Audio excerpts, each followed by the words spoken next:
Ross. Wagwan. It is. I don't have my watch. I don't need a watch. Idiot. 2:35 a.m. And the EM. Oh, what a wild night tonight. God bless our boyo. Our boyo going through it. It'll be alright. But yeah.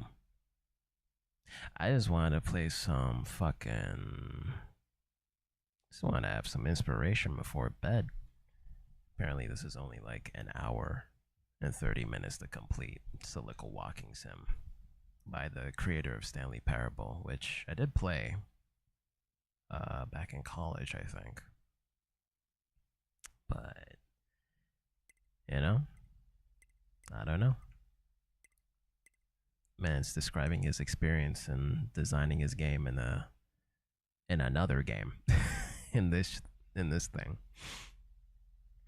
I guess as a means to, you know, instill or imbue anybody following that same path to keep on pushing despite every single obstacle telling you to go to your bed and don't even fucking bother because this is just shit you don't understand constantly.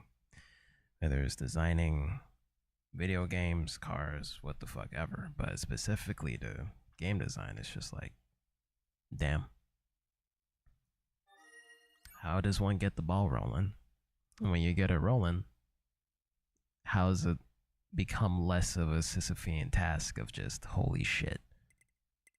You know, the more you discover, the more you gotta do, and the more you gotta do, the more harder it gets. It's just like, it's what kind of made me quit this shit in the first place. But I don't know.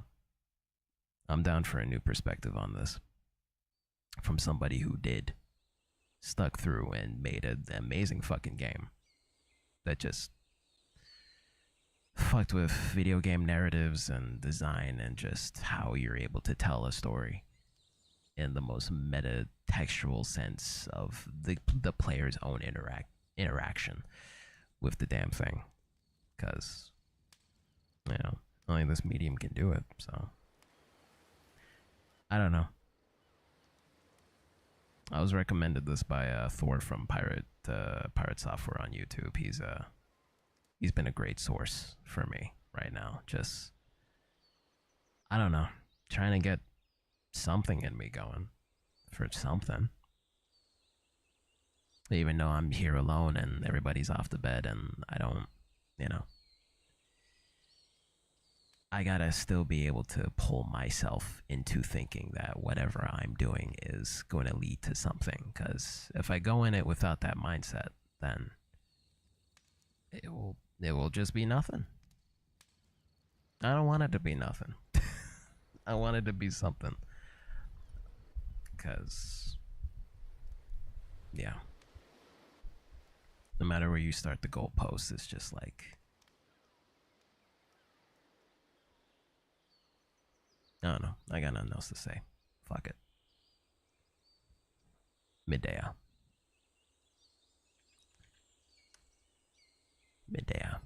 Let me just set my PS4 controller and let me turn this up. This is all the way up. Okay, I know why. There you go. Plug in my TV audio, which is at a pretty nice volume. Reorder the controllers, please. Oh, what the fuck? Bomba clat. Then why is this set to the Steam Deck controller? You're confusing me. La cheese on peas.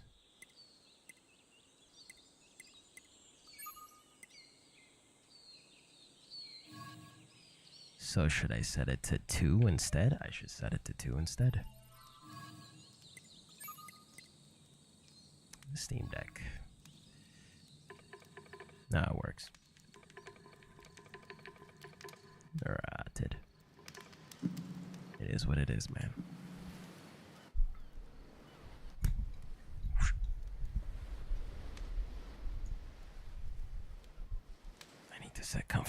Because if I don't sit comfortably, I'm gonna go back to bed with lower back pain, and that's fucking absurd.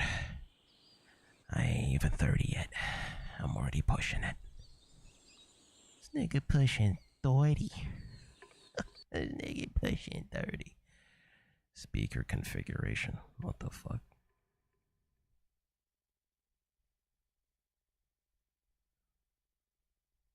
Just bust a headphones, dog. It's not that serious. Oh. Okay.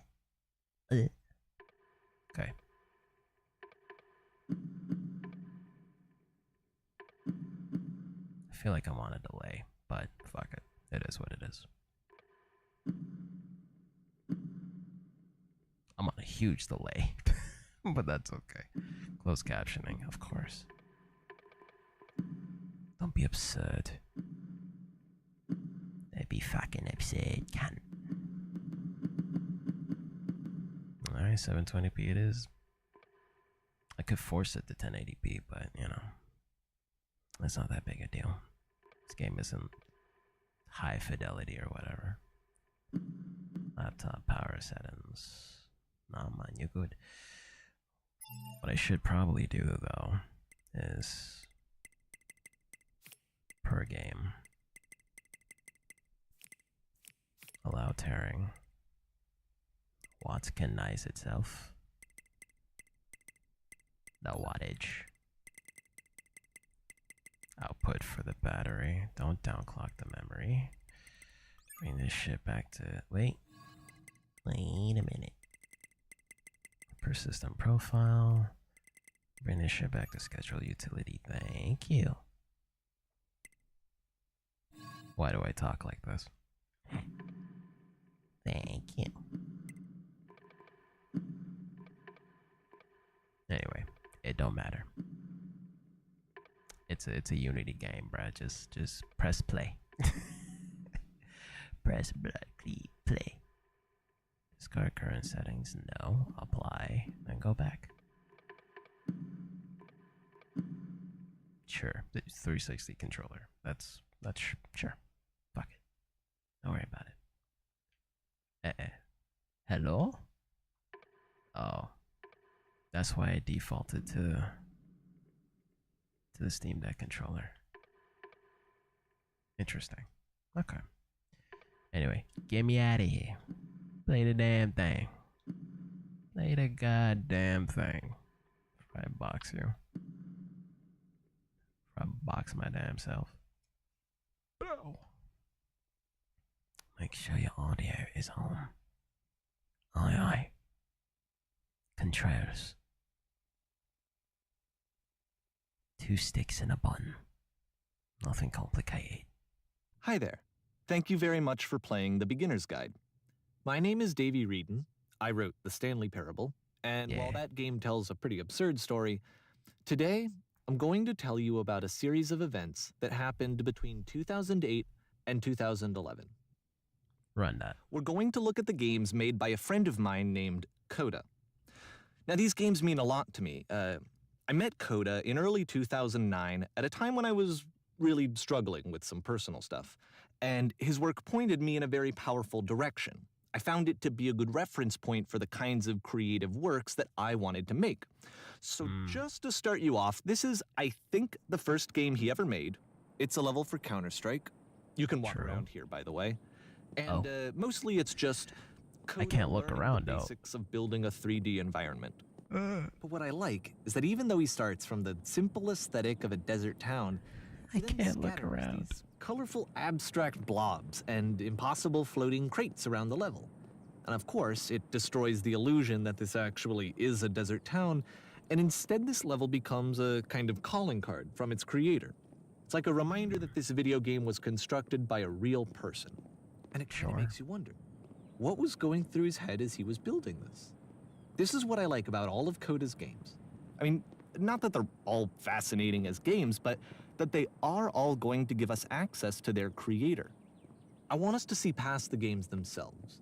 I want to get to know who this human being really is. And that's exactly what we're going to do here.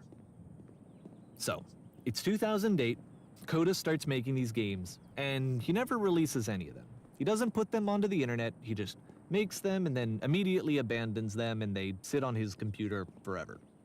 And I think he That's really a mood. understood this image of himself as a recluse. At one point, he jokingly renamed his computer's recycling bin to Important Games Folder. Yeah. So, this was just how he worked. He tended to crank them out one after the other without even really pausing to try to understand what he had just made, until suddenly one day, he just stopped. Yeah. In 2011, that was it. He made his last game, and then he hasn't made another one since. And that's why I've taken this opportunity to gather all of his work together, is because I find his games powerful and interesting, and I'd like this collection to reach him, to maybe encourage him to start creating again. And if the people like you who play this also happen to find his work interesting, then I'm sure it'll just send that much stronger of a message of encouragement to Coda. So thanks for joining me on this. If you have a particular interpretation that I haven't mentioned here, or if you just need to get in touch, you can email me at daveywreden@gmail.com. Damn. Okay, that's about it for introduction. Let's take a look at Coda's first proper game. As each game is loading, I'll show you the date that it was completed. This first one was made in November 2008. This reminds me of like commentary, like audio commentary in like Valve games, like through Portal or Left 4 Dead 1 and shit like that. This is the kind of vibe I'm getting from all of this. Can I look around? Am I never able to look around? Did Coda not think about the right stick at all? Calibrate buttons. Move forward. Left. Look up. What the fuck? Hey, yo. Hold up. Let me go back. Let me go back, nigga. Oh, hell no. I fucked up. Hey, yo. I might have to reinstall this. Yo, how did I fuck this up? I'm fucking gone, bro. Thank God I can use my trackpad. Move forward. Left. Look up. Look up. Why is it not registering, bro?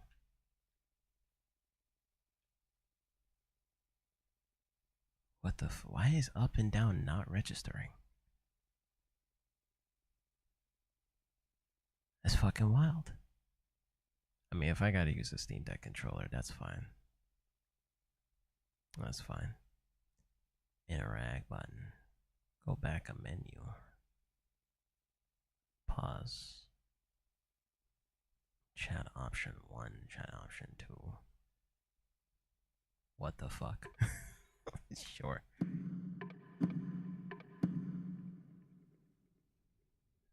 It's just not taking in my up input at all. Well, I guess now I'm running QA for this beginner's guide, because that's so wild. That's absolutely wild.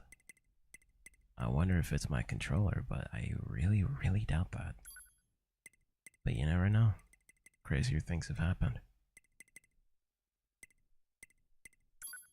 Let me just check the output on it. I'm gonna cough. Thank you.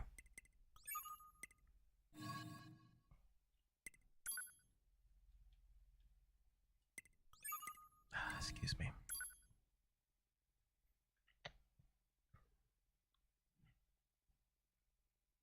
It's really not taking in any input at all.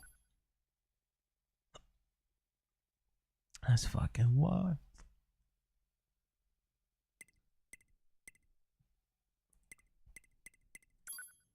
Is there really something wrong with my PS4 controller? Damn.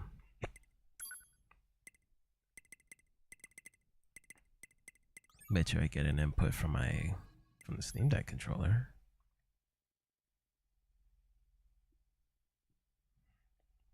Except no. Neither does it have an input either. I don't know. I don't know why it's like this. That's wild.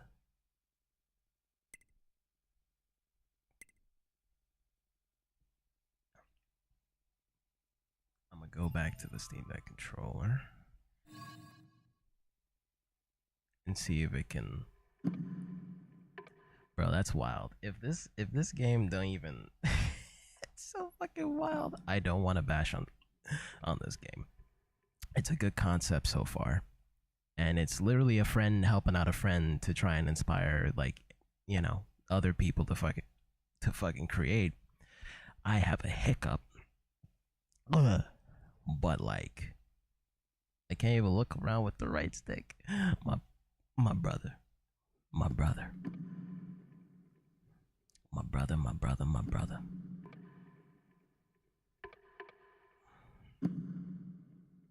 Move forward, left, look up.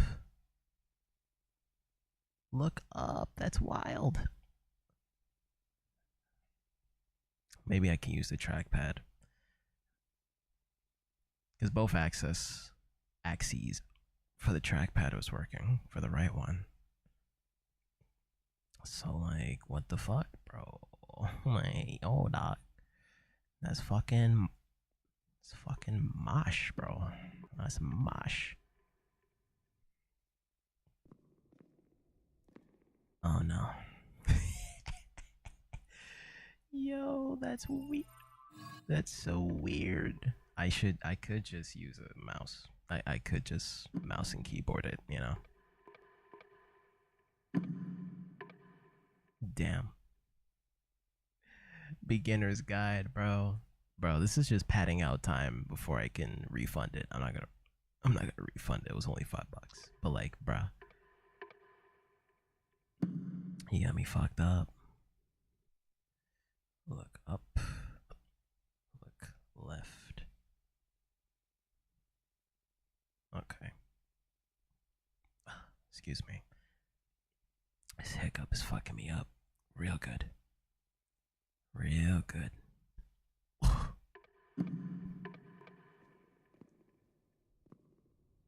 Yo, bro, that's weird. I'm just gonna mouse and keyboard. Don't overthink it. Do not overthink it. Power invested in me.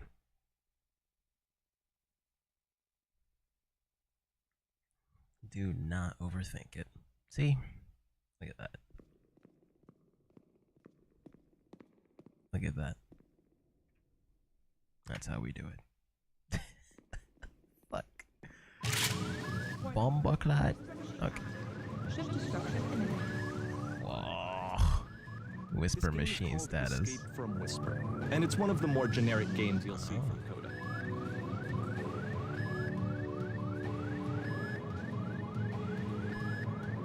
Fair enough, bro. No open doors. Alright, bro. Why is this reminding me of Halo 1, actually?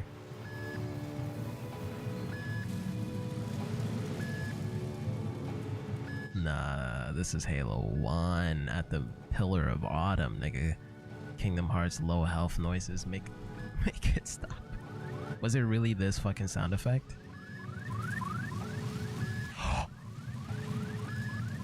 Oh god, it is. This dude really put Kingdom Hearts sound effects in his game, bro. As like an emergency sound. That's really funny. This fucking hiccup. I'm gonna get water, dog. Actually, fuck it. I'm just taking some rum. How you doing, Gia? Gluh.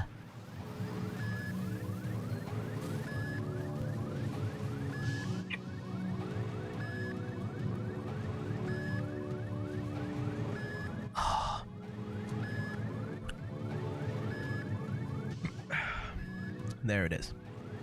That stopped it. Had a whole gas bubble. No, it did not stop the hiccups. Had a whole gas bubble right in the solar plexus area. Maybe I should have chased the rum.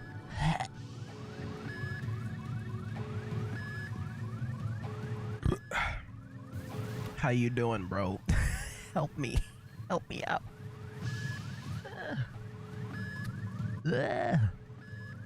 Help me. I'm good now. There we go.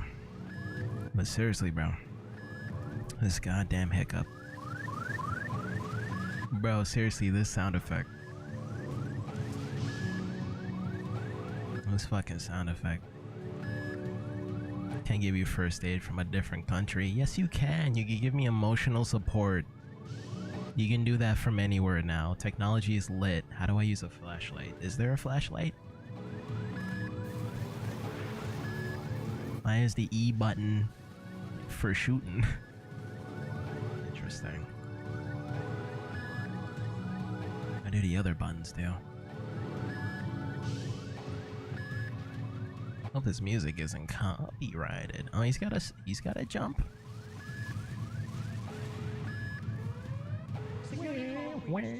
Hostile alien life forms inbound. Oh shit. Are we going in? It kind of looks like this game was abandoned mid-development. For instance, Kinda does. you have this gun, which you'd think would indicate that there are supposed to be monsters or enemies somewhere, but then clearly there are no enemies anywhere. You can't even reload the gun when you run out of bullets. But ultimately, we don't really know. Maybe Coda thought that actually it was complete the way Some Marvel on Parsec? And I think that we should talk about MVC3? these games for what they are, Or 2? rather than for what they're not. Enemy force neutralized. Begin ship evacuation. This is literally just Halo. Universe from this room. Oh shit. The bottom layer. Oh shit. The bottom plane where the skybox is wrapped around is still visible. You're right. This man's just appreciating the little things that his friend put into his little games that he was making on Unity.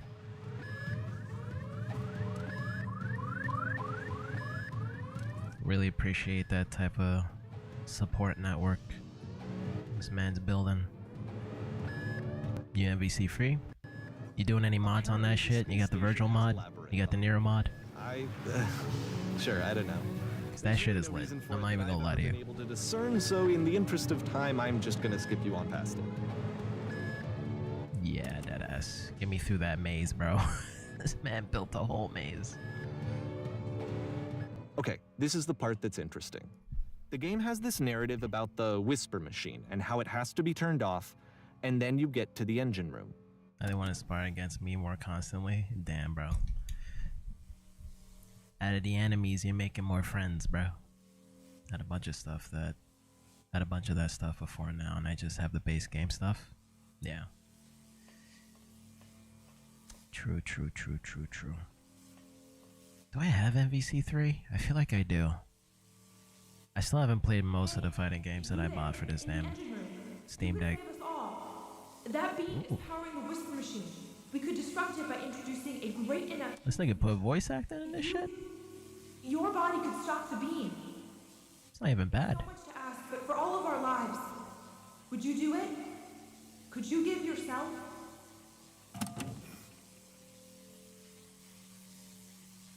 Did he put a choice if I didn't? Nah, fuck y'all.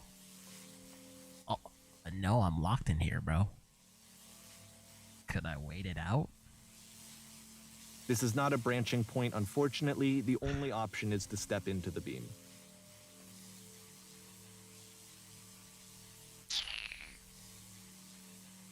Damn. Now you're really doing some Half-Life 1. Let me pause here for a second. What you just experienced, stepping into the beam and then dying, is probably what Coda had initially intended when he was developing this level. But when he first compiles and plays it, something goes wrong. There's a bug somewhere.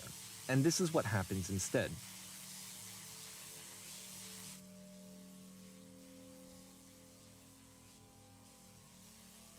Try it again. Oh, fuck. Oh, no. Hold To start floating. And this is an important moment for him. Because yes, this is technically a glitch, but Coda identifies something human about it.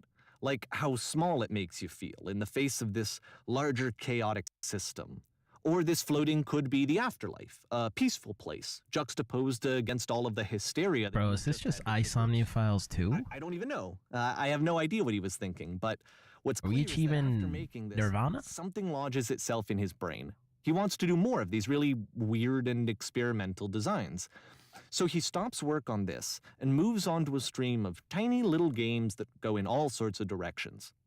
Let's go ahead and take a look at the first game he made after leaving. So this trying to one behind. justify in this game's breaking bug. Listen, we're humans. We can justify. We're built to justify anything. Yep. Almost In anything. this game, you can only walk backwards. Oh, fuck you. The past was behind her. Oh, yo, but no, that's kind of funny. Just can only go backwards and then you see the title when you realize. I actually do like that. What the fuck? This man just kept making experimental shit.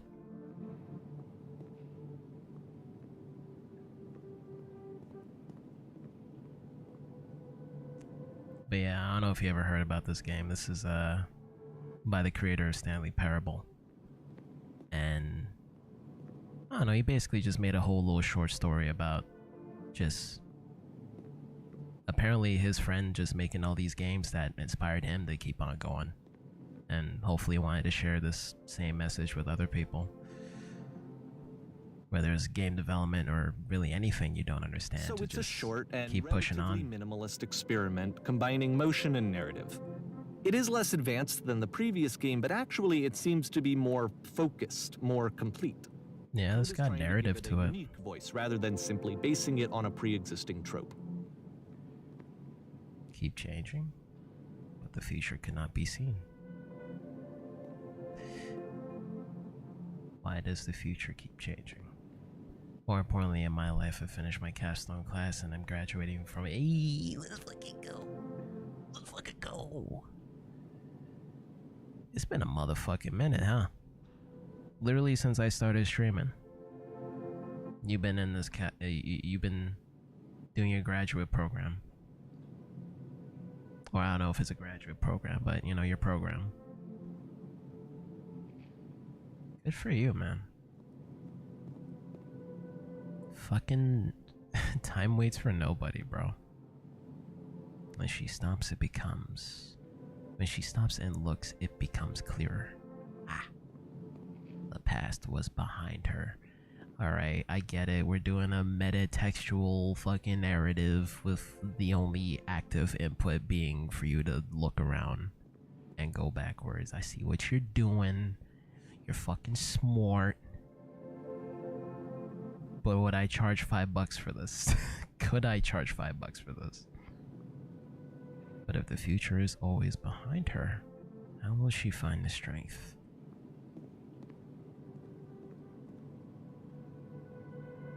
To open that fucking door, dude. No, you're right though. Oh no, you're right though.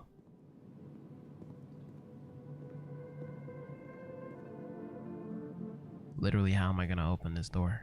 It's a short little confront thought. it. It says what it wants Ooh. to say and then it ends. Didn't need anything more than that. I like To it. me is why it works, because it gets out quick. Okay. Can't do that. Can't do that, Gios. Oh, you met me in the middle of it at the end of your bachelor's program. I knew you before I got my Pet supermarket job. PetSmart job. Makes sense. Oh, ad break. Ad break, my nigga. Ad break.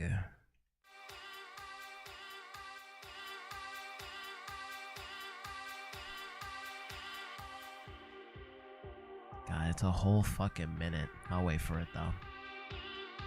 I'll wait for it.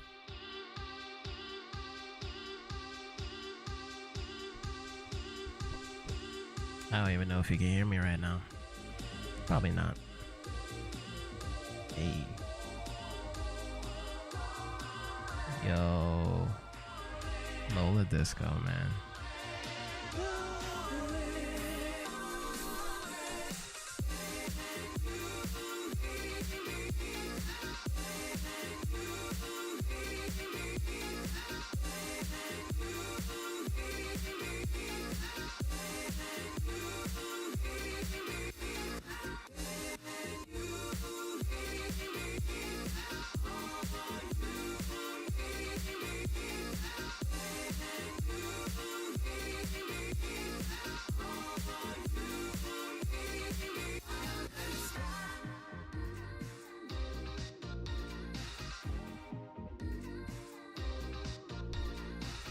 Are we good now? Fuck ads.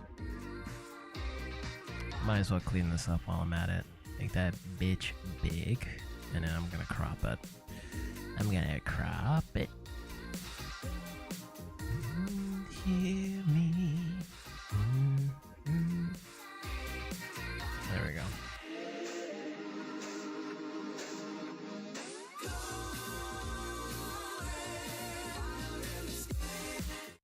Anyway, we back.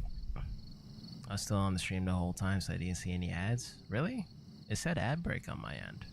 And then after 1 minute and 30 seconds, like, oh, welcome back to your community. I don't know, nigga. I don't know. It is what it is. I don't even have ads enabled. That's the crazy part. I'll even fucking show you. I don't understand. I don't understand Twitch sometimes.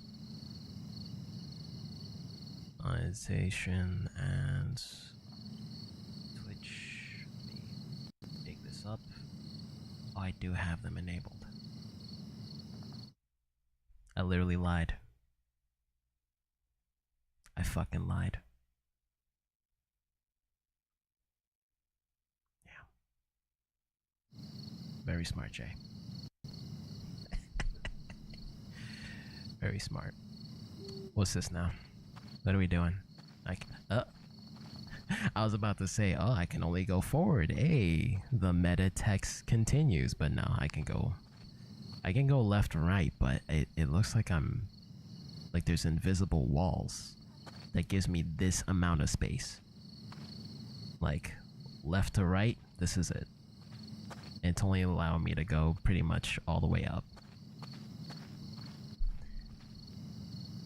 Like, clearly there is a spotlight, like a spotlight light above the player camera. And everything else is just dark because, you know, it's not lit. There's no baked-in lighting for the rest of the environment. It's just one road, one likkle plane with a texture on it. And you're just walking.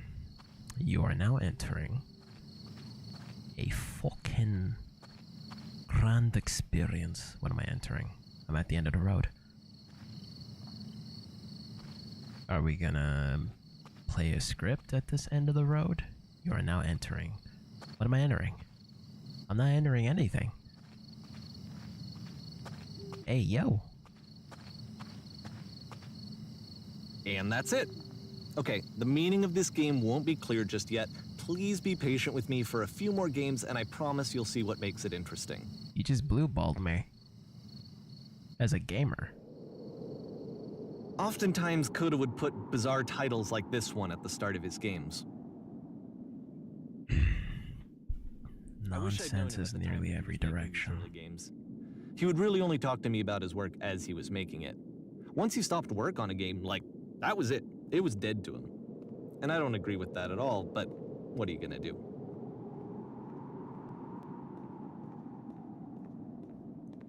It sounds like me when I start on a different project or a concept and never following through with it until the initial inspiration to get a certain aspect of it done that I wanted to get done the minute I started gets done.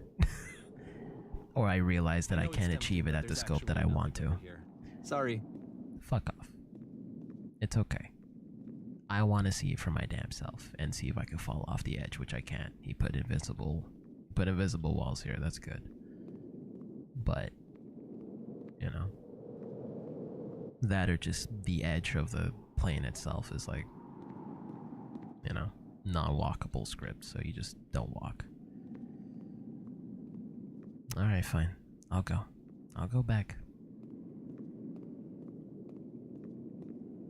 Two big rectangles and a staircase, bro. Staircase to heaven. Alright. That's what we're doing.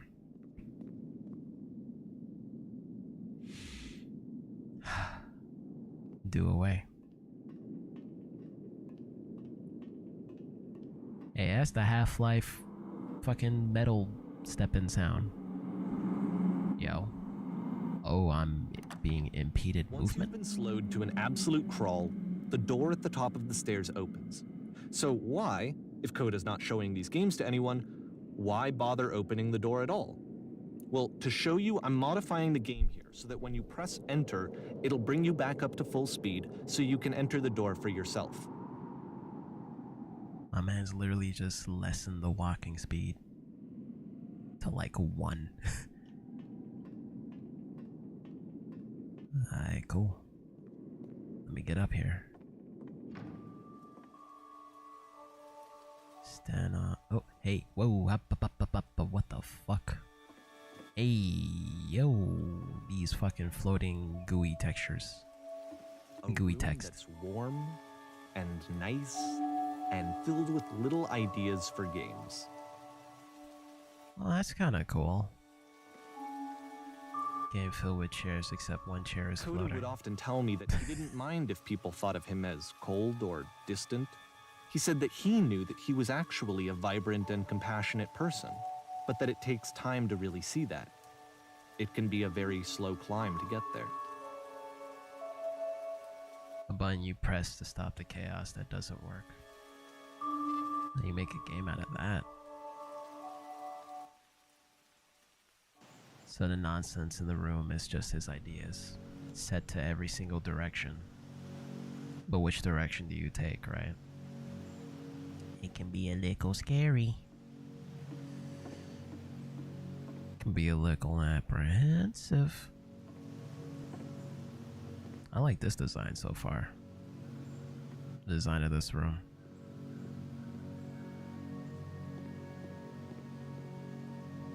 Fishing minigame?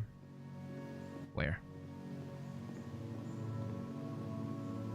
You know what was the best fucking fishing minigame? Fucking Zelda Phantom Hourglass, bro. I don't know if they added back into Spirit Tracks back in the day, but you using the fucking DS stylus to like reel the fish back and to like pull it back, pull your rod back and shit to wherever direction the fish was like, you know? That shit was so fucking good. That shit is still one. I don't care. Maybe the one, because there's a lot of fishing mini games, and I guess if you want to go realistic, there is the one in Final Fantasy 15, and I guess the one in Yakuza. I don't know which one, but I think there's a fishing mini game in Yakuza. I still think that Phantom Hourglass shit though. I still think that was the best one. Just the interactivity with it. And it literally made me feel like I was fishing, like I was trying to get this big ass fucking haul. And I guess there's near Replicant, but that shit was just frustrating. Bruh, I can't believe I streamed that with the Replicant remaster. I caught all those fucking fish and it took me like 2 hours to get the last one. Because I didn't know which location it was in. So it wasn't even so far as in like doing the mini game, but even finding which spot the fish was in. Because it was alternating. Pissed me off. But yeah. Anyway. I'm done spazzing out. Name of the mini game was Ready Set Fish, and I'm thinking of something like Twilight Princess. Never played the handheld Zelda games. Phantom Hourglass was so fucking good. Just the DS game library was so fucking good. Like that I don't know, that shit, there's a lot of inspiration to draw from those games, insofar as it wasn't just the basic inputs, but they tried so hard to make it unique with that double touchscreen setup, and it fucking worked. But like, I don't know, apparently the new Switch 2 might have a dual touch, dual screen setup like the DS apparently. I haven't looked further into that when I heard those rumors, but apparently they've been confirmed. But I hope I'm not wrong on that, but I don't know, that's what I heard. So if they're really trying to go back to that, that's wild. But also, can the Switch 2 just run Tears of the Kingdom at like 60 though? That's my main concern. Can it just be hardware sufficient? Could it just do that? Gimmicks aside, Trying to reinvent video games aside, that Nintendo always does. Cool. I rate it. But can I have a stable 60 frames for any of your games running at 900p? That's all I want. What the fuck am I doing in this room? What was he talking about? I'm talking too much. Wait, I got an idea. I'm gonna lock myself in. Oh, there. But what about the door? Don't forget that solution, because we're going to see this puzzle again soon. We're gonna see it a lot. Oh, what? Oh, this is a puzzle game? Alright, so that's infinitely locked behind me. I'm stuck in here now. I don't know why that reminds me of dominoes. Like the dot markings on the dominoes themselves. Fair enough. I like this music. I'm in a mood, bro. Bro. As basic as your game level is, if you can put me in a mood, like you're doing something right. You're doing something right. To be it, right? You walk down a corridor, you solve a puzzle, you get to the end. Simple enough. Okay. Yeah. Right. Now I'm going to modify the game again so that when you press enter, it'll remove all of the walls from this room. I'm scared. You ain't gotta do all of that. Oh, what in the fuck? Was this man just making hella fucking rooms There was more to it than we had any way of knowing. in one I level? actually find it funny that this game comes after the Stairs game, since they essentially convey the opposite idea. So, in the Stairs game, a dull exterior concealed a rich interior. And then, in this level, a dull interior hides this fantastic outer world. Either way, I think that the point is the same, is that most of the time you don't get to know what you're missing, or even that you're missing anything. That's not your role as a player. So if your role here is not to understand, then what is it? Yeah, because you're just fed along whatever perspective that whoever is making the game wants you to experience. You're never gonna know the outer layer of code or fucking level textures and structures outside of that plane. Outside of the plane of, you know, your game environment and creation at work. You are now exiting. So, You this, fucker. combined with the entering game from earlier, tells us that Coda believes his games are connected somehow. It could even be that the Stairs game and the puzzle game are literally connected in between this and the entering game. There's a bigger picture that all of his games are meant to play a role in, some larger meaning that we won't be able to grasp until we've seen all of them. And once we have, we can step back and start to understand what exactly that bigger picture is. Cool. To consume. What is the point? To consume. The great and lovely peasant. Yeah, it looks like a small house from my perspective. What the fuck? Does it get bigger if I get close to it? I hope so. No shit, I'm blind. Where is it? Okay. Because the rest of the room is just white. Fuck. I got lost for a minute. Let's talk about video game development for a second. Every Cool. video game runs on what's called an engine, which determines what the game can and cannot do. So in other words, the engine is a set of tools for game development. To make all of these games, Coda is using an engine called Source. Like all engines, You're Source right. has certain things that it does well, and it has certain things that it does poorly. That's why I was hearing One of the things that Half-Life it does sound very effects. well is boxy linear corridors. That's why so many of Coda's games are set in these large, flat, empty rooms, is just because he's working with what the engine does well.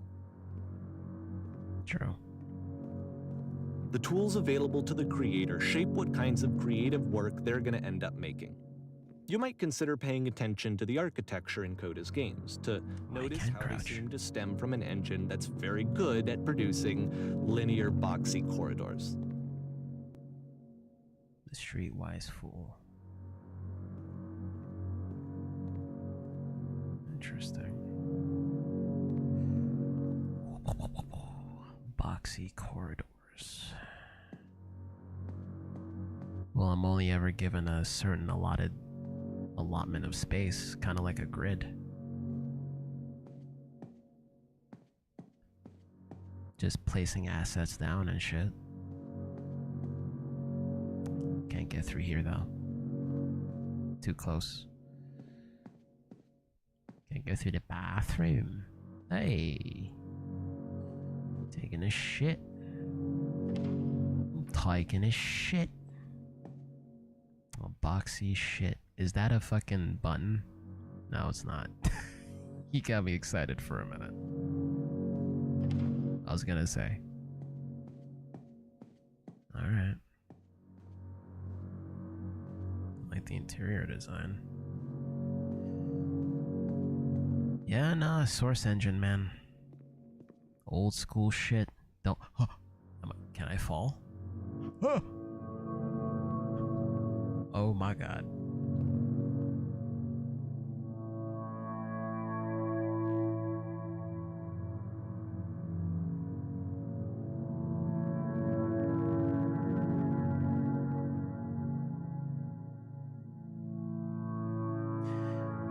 That was foolish. That was fucking foolish. Hey yo, you got the void in this bitch though. Hold up. You reacted like you were the one falling. I don't know, man. Player perspective is very important. But it seemed like going down was the right way. It does. It does, because of the way everything was designed with this room. Like everything's just spiraling down.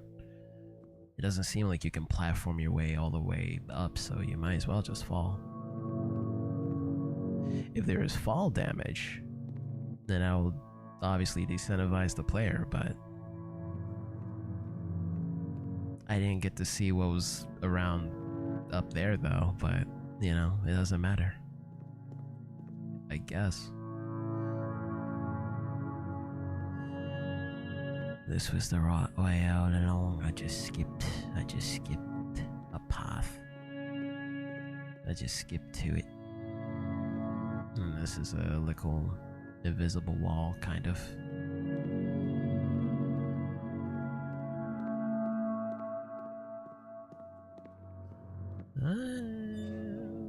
Hey. The fuck?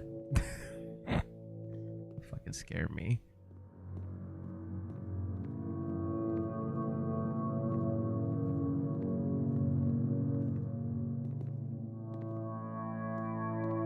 This remind me of Squid Game. Uh-oh. Almost like a horse stable or, I don't know, cattle. I don't know what these enclosed spaces are. Hey, bitch. Oh, fuck.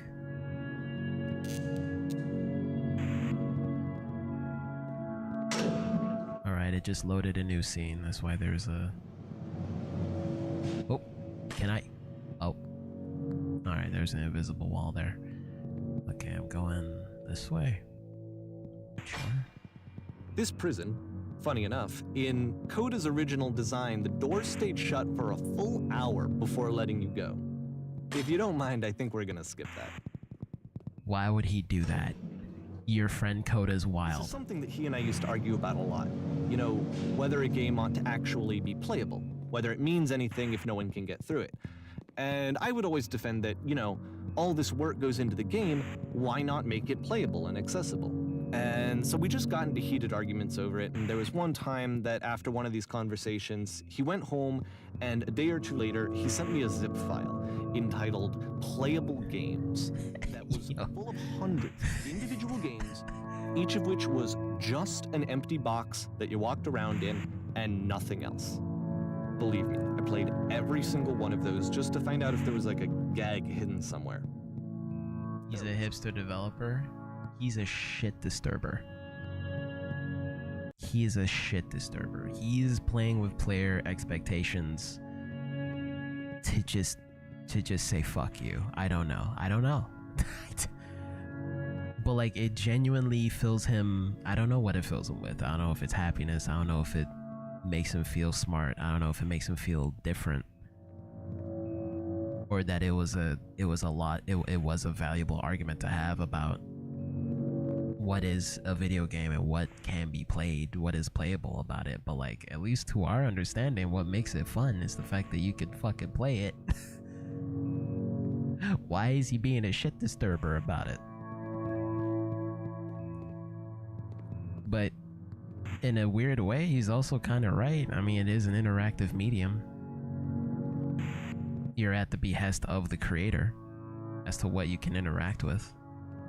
And technically, I am playing the game. I'm jumping. I'm moving. I'm being led to places I don't want to be. Oh shit. Oh, okay, I see the glass now. I didn't see it for a second. I have to literally go onto the stairs and go down. Don't jump. Okay.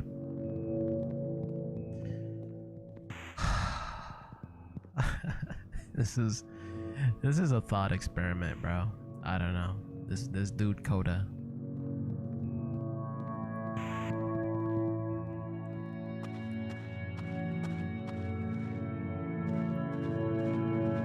What could fill a man with such joy than to just say, fuck you, play this?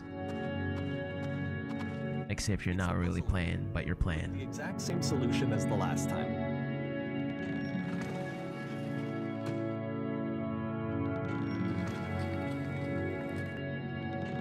There's still no clear indication of what makes this puzzle so special that Coda is going to return to it over and over. But I promise I'll share with you my interpretation very shortly. Wild. Let's go first. Mr. Fuzz. Bleh. Excuse me. I had a swig of rum earlier and it's still not. I probably should have chased it. But I was trying to kill this hiccup, which has not gone away, so that's even better. As long as I don't vomit. She saw earlier a game breaking, but it's not a puzzle, it's just pulling a lever. Fair. But what is a puzzle? Nah, you're right. He's a hipster. But yeah, no, I'm playing this this likkle. Basically, it's just a likkle hour and a half story from the creator of Stanley Parable, just going through his friends' games and what inspired him about the medium and how he kept on going, just trucking along and shit. I guess we'll see the wider point of this soon, but so far it's been some food for thought. Uh-oh. You there. Did you come from up above? Using a kind of dialogue system that he fashioned out of the engine's chat capabilities. Use the 1, 2, 3 buttons on your keyboard to respond. Dead ass. Bro, this fucking hiccup. Relaxing after work. Got Negros yelling in my ear while playing the Apex. El Negro. Fair enough, Buckle. But yeah, we just ugh, bro, this fucking hiccup. I'm gonna shit.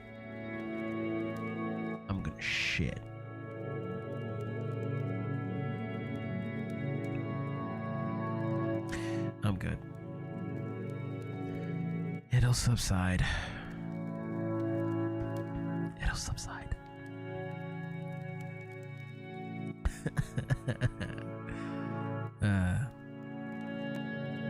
There was a world stamped with whiteness. There was an enormous prison I spent hours in. There were these floating colored blocks. Now, what you mean by colored? What you mean by that? Now, this is important. Did you get through a puzzle with 2 doors and 2 switches? Hi. Yes, I did. Why would I lie? What are these options for? I prefer not to tell you. After all, we just met. Fucko. But you don't understand. We are trapped here. That puzzle is our only escape. We need to get through it.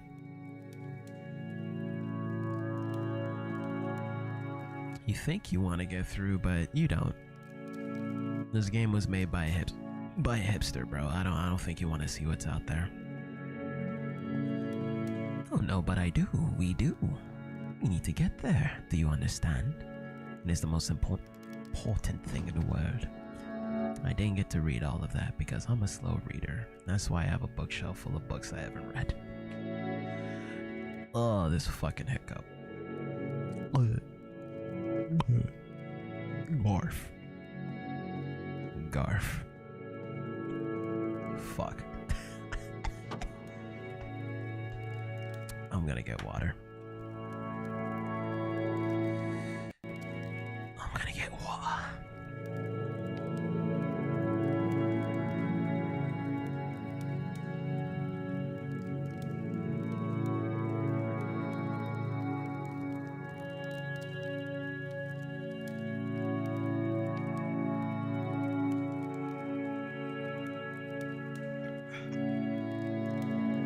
Surprise. Already had water. Just laying about.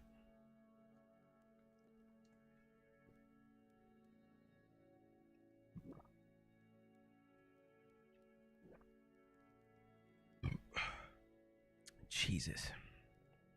I already had tea before this as well. Like not even 30 minutes ago. Oh.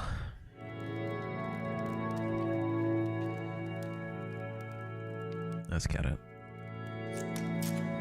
I just love the motion blur when it came to Valve games using Source Engine. When you're looking around super hard. I don't know what it is about it. It's just so pleasing to me. Like I'm never bothered by it.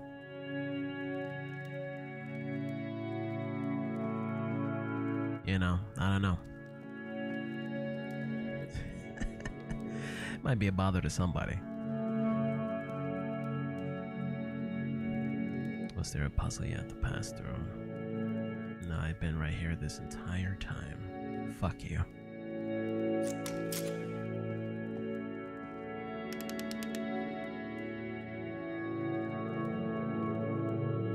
Yo, ad break, bro. I should probably turn that off. It's okay. I'll just ask you, GS, in chat, just in case it did play.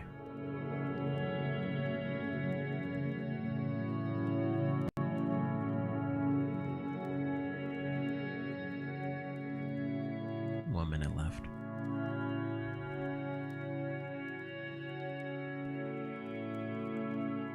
No? I don't know why Twitch keeps saying ads are playing then. Alright. Fuck it. I suggest you go and see the puzzle sometime. It's not meant to be solved, but you can sit in the black space in the middle. What happens if I solve it? Not sure, but if I have any suspicion that you find won't be worth what it takes to get there, why are you not letting me read the whole damn thing? Fucker. Why y'all so fast with this shit?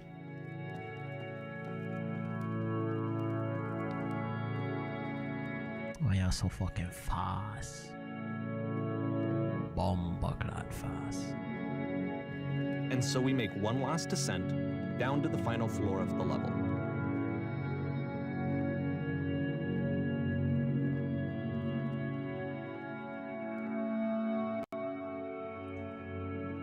Well, aside from likkle dialogue options, from just using the game engine itself, the chat logs, I mean, that's cool, you know? He's toying with shit, he's messing around with shit. Okay, I can't tell you quite. He's trying to make a narrative. For some reason, Coda fixates on this lamppost. But I don't know what it's about yet. At the end of every single one of his games from here on out. I'll tell you what I think. I think that up to this point, you know, he's been making really strange and abstract games with no clear purpose, and maybe you can only float around in that headspace for so long. Because now he wants something to hold on to. He wants a reference point. He wants the work to be leading to something. He wants a destination, which is what this lamppost is. It's a destination. We're going to see it in the work as well. His games are just going to become a lot more cohesive, a lot more fully developed, with more of a clear idea behind them. Reminds me of Silent Hill 1 though, that one courtyard at the school you first go to. I really should have finished that game. And 3. So is he making his company a symbol, a lamppost? I mean, the same way Valve had that dude with the water valve on his head. Like 2 separate dudes. As you walk around, you know, all notes you see are left by other players. What is this, Dark Souls? The fuck? Can I leave a message? Will that be in everybody else's game? I want to do that.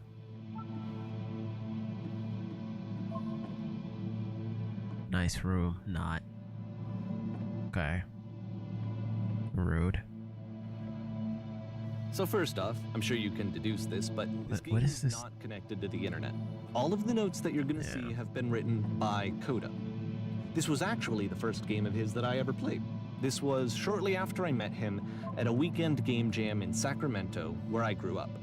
I saw him working on this very level, and it was just so different from anything that anyone else was doing. So right away I was like, I have to be friends with this person. In retrospect, I think I was probably a bit too pushy trying to get his attention. I was over enthusiastic. But he was very gracious about it and very patient with me. And I cooled off eventually. Hey, is this just a fucking... Because in Half-Life 1, like, is he mashing some of the levels from Half-Life 1 into this shit? Because I swear there was like the train here where you get off into the science station. Or maybe this is one of the, when you go to the alien world in Half-Life 1, like that's some of this some of that level's assets.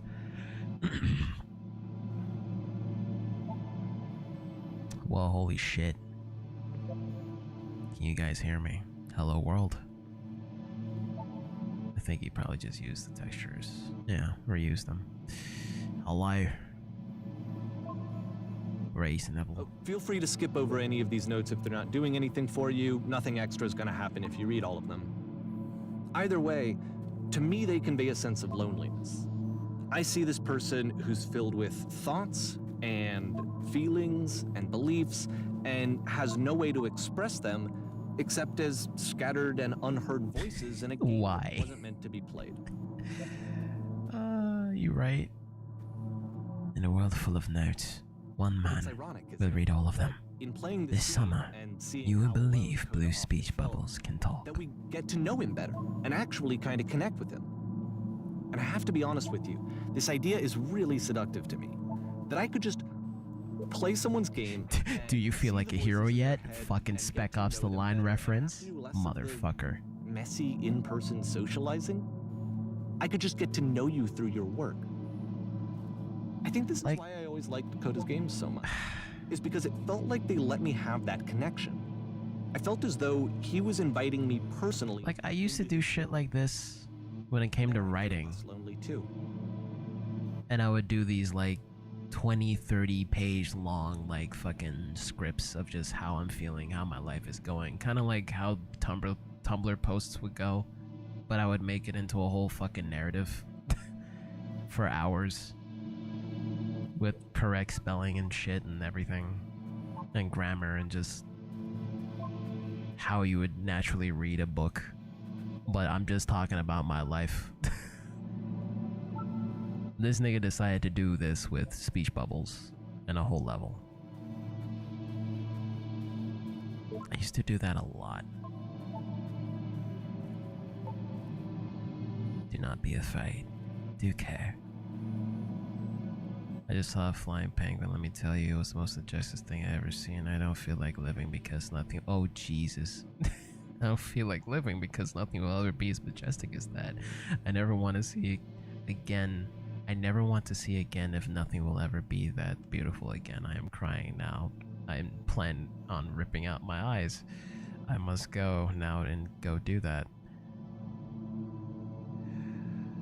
Coda's not a hipster. He's just lonely. He was just lonely.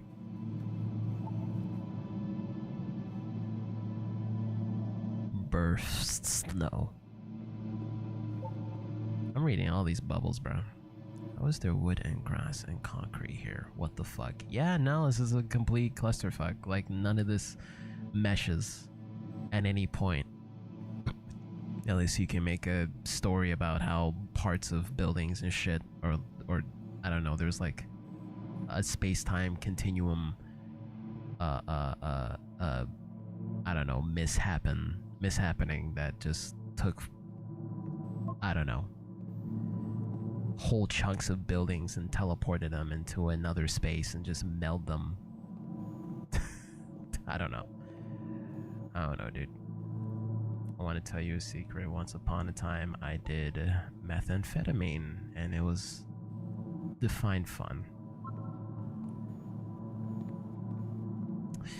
Yeah, bro. I think we get it. I'll keep going.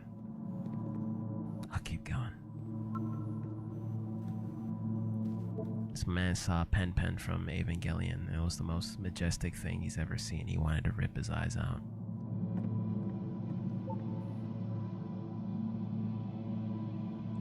I can assure you guaranteed that there is an acorn somewhere here in this place, and the sailors are looking for it. Look, man. Look, dude.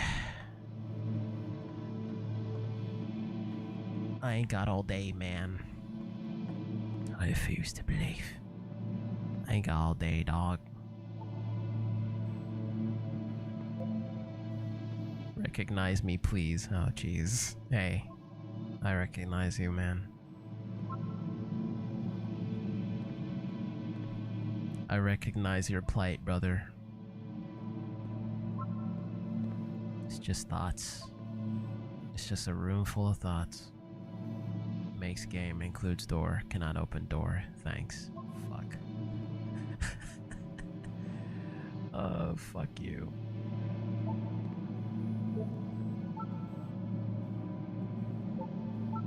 Fuck out of here. How dare you? How dare you? I thought I said I hate people because of the internal good feeling I get. I misread that shit so hard.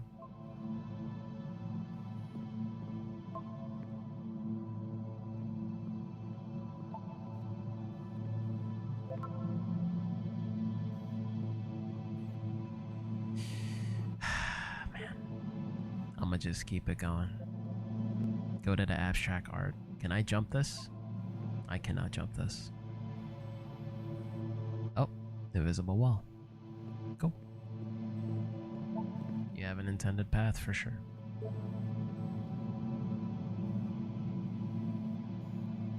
It's 3:45, bro. Goddamn. What are we doing up? Come on, man.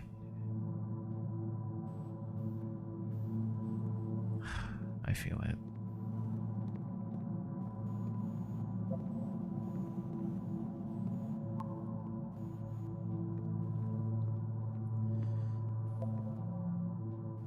Yeah.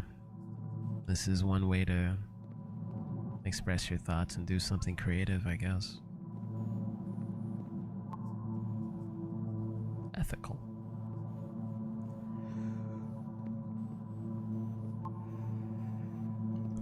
I saw a person walking down here. Now it won't come back.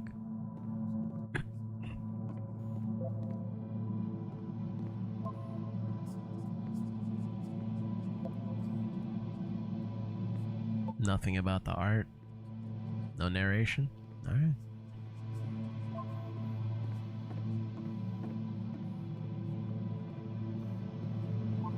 I thought I was hearing distant whispering for a second.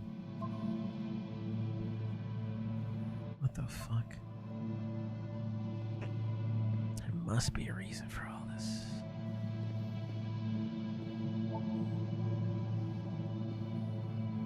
There must be. At the end of this level, we're going to see the puzzle again. And here, I'll tell you what I think the puzzle means. Each of these games represents an idea that was on Coda's mind at the time that he was making it. And the puzzle is a way of closing the door on a previous chapter of his life before moving on to the next one.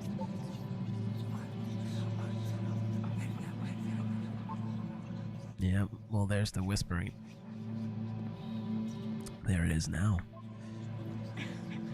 In each of his games, after exploring a theme that, he might find difficult, Coda can then place this puzzle that he knows has a reliable solution, he understands exactly how it works, and so it gives him a simple mechanism for moving on.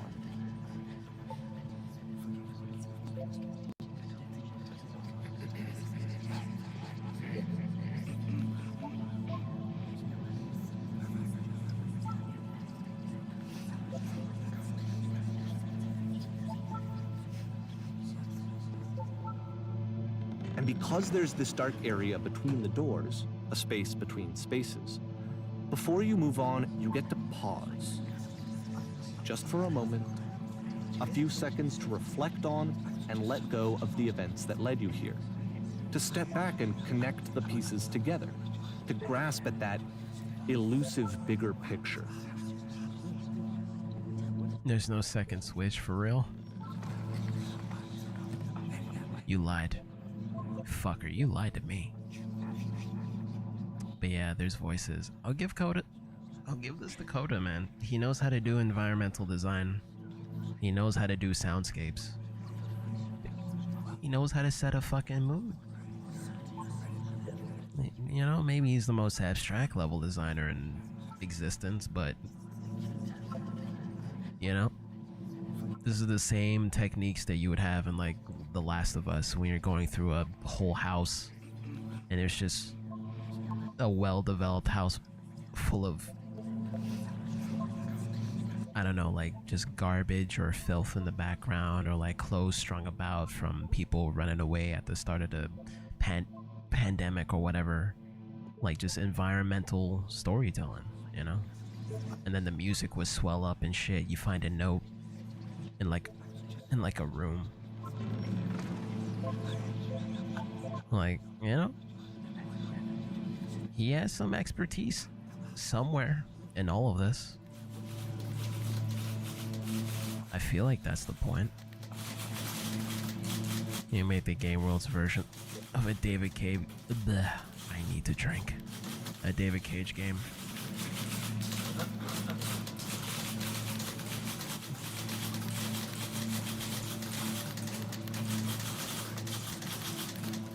Wasn't this room also in the Stanley Parable or something like it?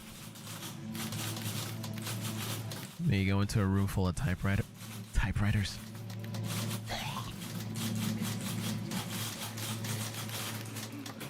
And there's the lamppost. There's the end.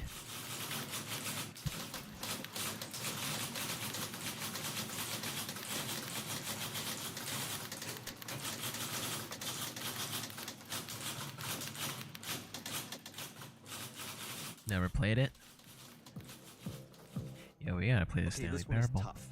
It's gonna kind of shit. just spin its own wheels for a few. Porn stars die too? Yo, I like this already.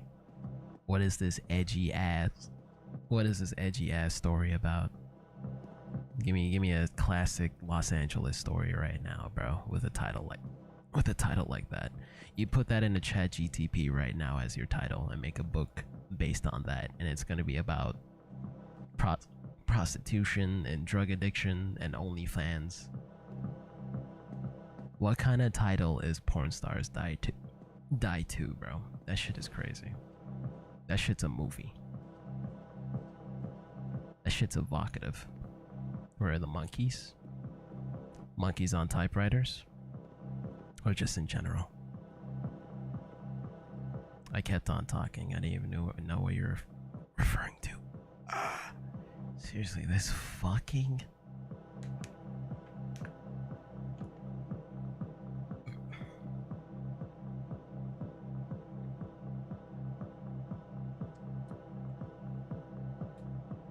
It's just not gonna stop. Maybe the less I think about it, maybe the hiccups will stop. Maybe. Maybe if I open my diaphragm.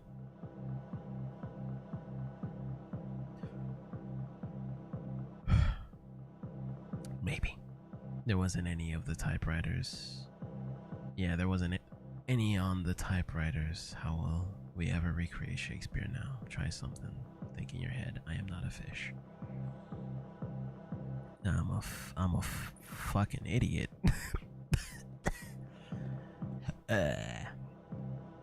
Because I am at my body's whims to make me feel mildly uncomfortable.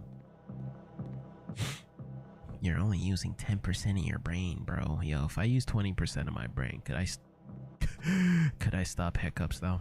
See, like, this is it. The whole game. And there's nothing that's particularly interesting. Aw, come on, you just dude. walk to the end of a hallway. No Except way. For some reason, Coda gets really fixated on this prison that has all of this modern furniture. And I don't know why, but he decides he needs to revisit this prison. He's gonna start over, use the same assets, turn it into something else. Okay, cool. Here's version 2. Okay. Look, dude, you got a title called Porn Stars Die Too, man. Like, just make a GTA game at this point, bro. Like, what are we doing here, dog? The furniture ought to go in the center of the room. Hole in the ground. Oh. Okay. Along the wall of the room. 10 stoves lined up in the wall. What? I think we should light up this room a bit. Tesla coils.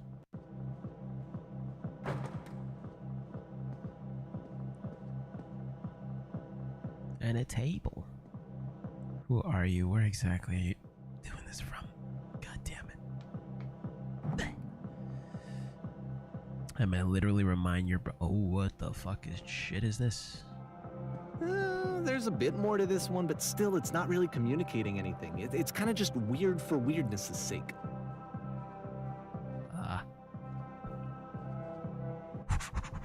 So, okay. I was trying to catch the wall. This time he comes at the prison idea from a different direction. Allow, please walk forward.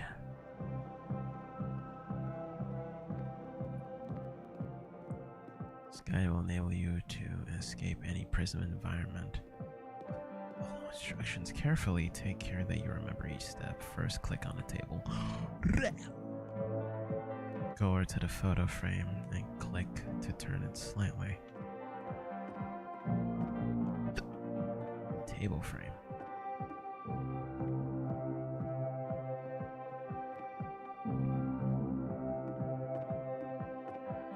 To the photo frame. I can't read. Turn the floor lamp in this room off and turn it back on.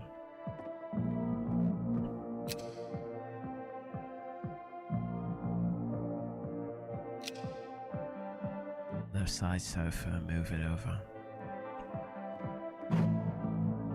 Touch the shelves. What are we doing? That's it. In a real prison, the escape will now open. Run to the start to be taken back to your prison. You hit me with some abstract shit, brother.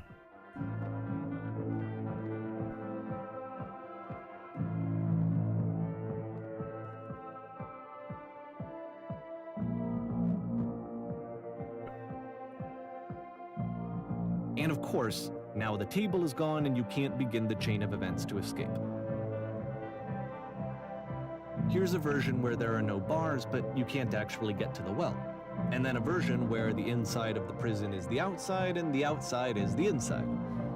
Let me just blink you real quick through a few more of these. I mean, he really unloaded on this prison idea. There's nearly a dozen of them. Personally, I think it's awful to watch this, to see a person basically unraveling through their work. And for what? Like, at what point do you just go, maybe there are game ideas other than this prison that I could be working on? But Coda doesn't have that voice telling you to stop, that particular mechanism of defense against yourself. Without it, you just spiral. And so he keeps going and going and going and going and going, and then he hits on something. And he likes it. And that's it. He's done. He stops making prisons. This is the very last version of the prison game that he created. And the reason I think it works is that the prison is not actually in it. I don't so much understand the concept, but I do understand that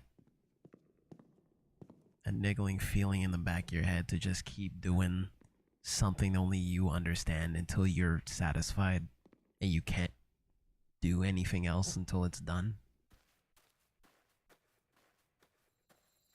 Or maybe he just watched The Prisoner with Hugh Jackman and Jake Gyllenhaal, and I don't know, he was just really into the idea for a minute. That's a good fucking film. I still have never seen it, but I don't know. Was Jake Gyllenhaal in it? I don't even know. I know Hugh Jackman's in it though. I do like the silhouette of the building though. That's cool. This is creepy as shit. Hello. Who is this? It's me. I'm you from after you escaped the prison. Yeah, me. So you're trapped in this prison too? I was in a furniture maze, yeah. Conversation. And so this is what Coda wants, is to be able to talk to someone, to share what's on his mind, and to get some good advice from someone who knows. But the irony is that even in this scenario, you're still talking to yourself. You know, all of these games so far are Coda talking to himself.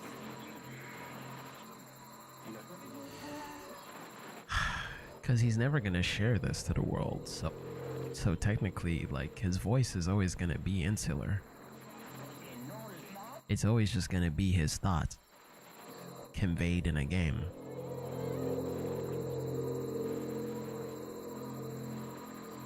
Shit. This is getting sad. Don't you feel excited about getting out? The promise of freedom. Are you Eden Yeager?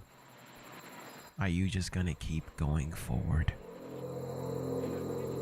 It's the only thing that matters to me. It's the only thing keeping me going. Excited doesn't really do it justice. You have something you care about, something to look forward to. This is some self-therapy, man. He's really trying to reorient his inner voice. You know? That's probably something I need to do more often than not as well. Because I got a completely horrible mindset myself.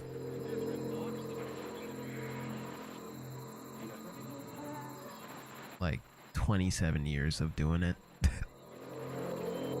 Fuck it, man. Do what you gotta do. Wait, if you're me, then did you get a call from another version of you when you were trapped? think I'm the first person to call back, dude. Nah. Can you tell me how to get out? Maybe I can find you? Shit, man. All you have to do is be sincere. God damn. You need to tell me how you feel right now, or just talk to me for a bit. Be sincere, I guess. Well, that'll free me. How does that work? Listen, you can't know until you're out, but I promise it works. About what? Exactly what you need to figure out to escape. Escape the mental torment, man. Tata Kai, bro. Tata fucking Kai. Fitting conclusion to the prison games. After all of the obsession and frustration, just to be told by someone you can trust that things are going to be okay. Wouldn't that be nice? Yeah, it would. So what would it look like if Coda wanted to make a game about talking to someone other than himself? Did he finally make characters who are talking to each other, who have like interests, or are opposed to each other, or, you know, have a narrative? To me, this environment is meant to represent Coda's puzzle, with the two doors on either side and a dark Understandable. space between. I thought this would be a quick little thing, but it's already been an hour and 30, so I don't know. I mean, it did take me like the first 15 to 20 minutes to try and get the controller working before going to keyboard and mouse, but you know, go to bed, my youth. Thanks for coming by. I'll finish this up and hopefully I'm bereft with a nice conclusion that'll inspire me to stop being a fuckboy for a bit and go do something. Anything. Everything. Or even to just continue doing this and do it consistently. And do it for me this time. I'll see you when I see you.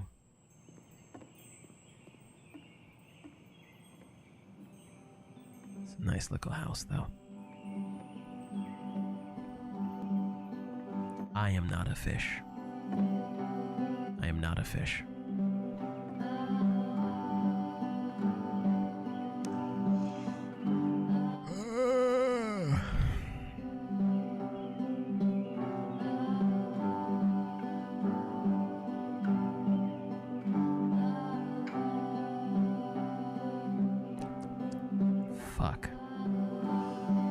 Fuck my headache. Hiccup. Hiccup headache. Well, my goodness, I'm glad to see. I'm glad it's... Oh my god. I'm not gonna read. It's okay. I'm not gonna read. Notice that the quality of the art is a step up from previous games, including this new and improved chat system, which he started using from this point on. From here on out, he begins putting much more effort into the visual polish of his work, and this particular game took 2 months to create as a result. Yeah, just making a nice little beach house / compound, because where is this wall coming from? But like, it feels like a setting, like, you know, good. No wonder it took 2 months, bro. Man, was that work. Even got pillows and shit.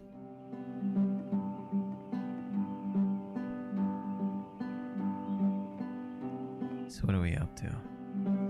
That I might be having to clean this entire house by myself, and right miserable that would have been. Everybody knows lonesome hands make lousy homes, and lousy homes make home loners. It's actually a nice quote. Ha! Something tells me you're gonna have fun to do this job with. It's gonna be fun. You're gonna be fun to do this job with. I can't fucking read. Reading is hard. Clear the table.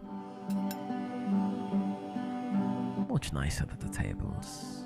That's the table.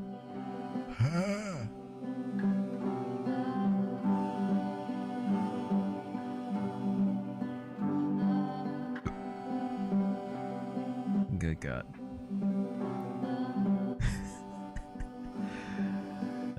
Bedroom. Make the bed.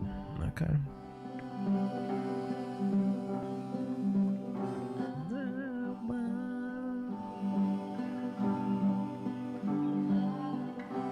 Make the bed. Nice and folded. Okay, okay.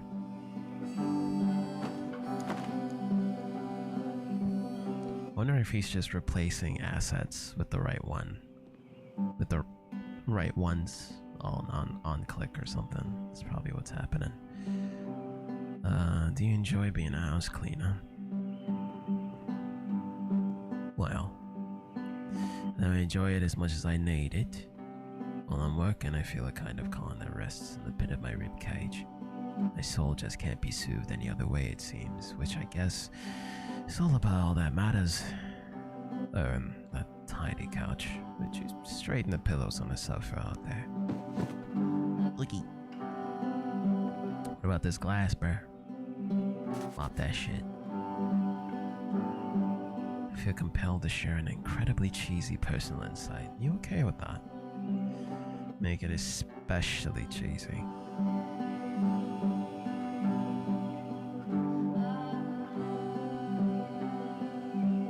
No. No, it was stupid, sorry. Don't on me. Did I really ruin the fucking moment? That's actually not a bad response. Bleh. That's crazy. Scrub the tub, rub a dub dub. No need to be perfect, you're all just human. Could you imagine somebody ever says that to you? In an authoritative position. And that inspires you to actually make you want to put more effort into it.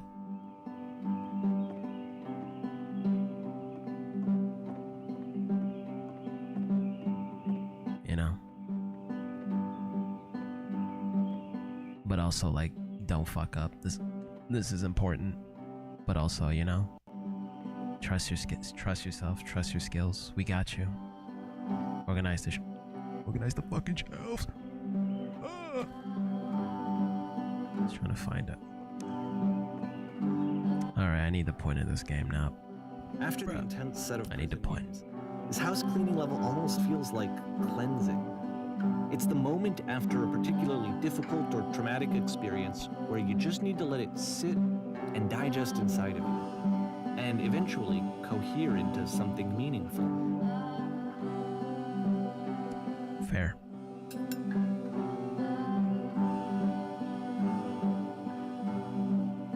How do you do it? Our whole house is this easy to clean. Darling, let me tell you something.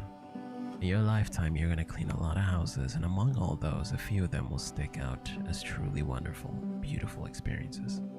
And none of them will be the ones that were easy. I know that Just something to think about while you smooth out the rug. Actually, this was the only one that he called me up to ask me to come over and look at it. Ah, This was during a period of a few months where he was like grossly happy all the time. Just walked around with a constant smile on his face. that's nice. I'm glad for Coda. But as he said, it was only for a period, so what happened? What happened next, man? The tub. Bro, I'm doing this again? Blood. Earlier when I said I had a really cheesy thought, I was gonna say that it occurs to me that one's house is a lot like one's soul. You take care of it and it takes care of you. H-E-H. I don't know why I felt so weird about saying that. I get it, it's a weird thing to say to someone you just met. But you're right, that's pretty cheesy. Oh, I didn't mean to demean you. Oh, fuck. I'm an asshole. It's a housekeeping. Let's keep doing this. Books. Fuck up them books, bruv. Fuck them up. Bro. Pussy. glad he made this. I'm glad he found some peace. Me too. But I don't know what that compound wall with a door on it signifies, bruh. I mean, the fact that there's an exit to the piece. Is it snap back to reality type shit? Because that's... Maybe it's a sobering thought. That the fact that there is an exit... It can't last. The music stops, your companion is gone, it's time to leave. The door at the top of the hill is now open as well. Again, you can't stay in the dark space for too long. You just can't. You have to keep moving. It's how you stay alive.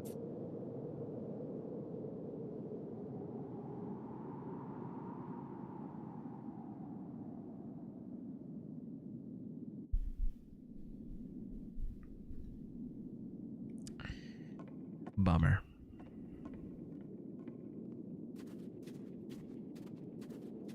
I wish he kept the shift button for sprint in all of these games, though.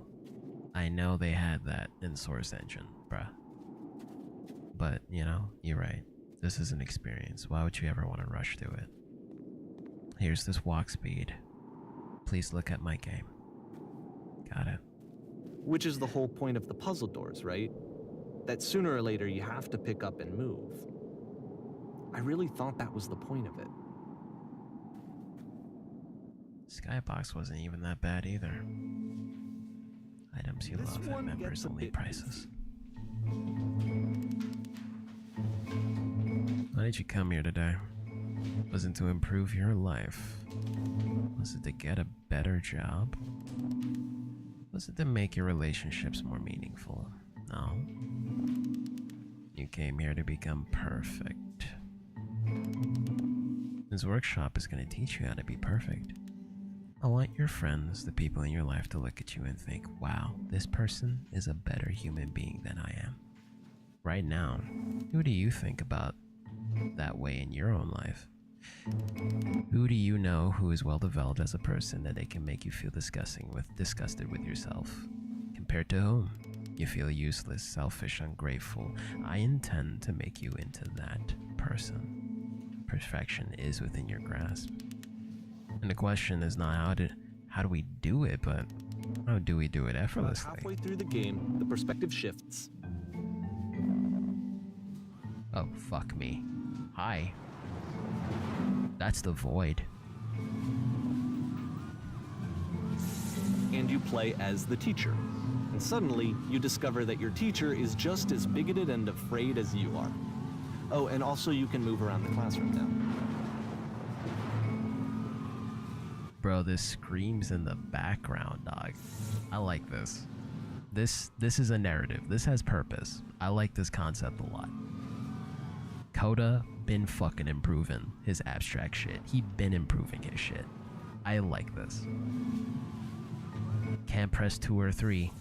That's the teacher's real thoughts. On the way to work, I told an elderly person to start contributing to society. Kids should not follow their dreams. Can't press 2. Can I press 2 or 3? I can.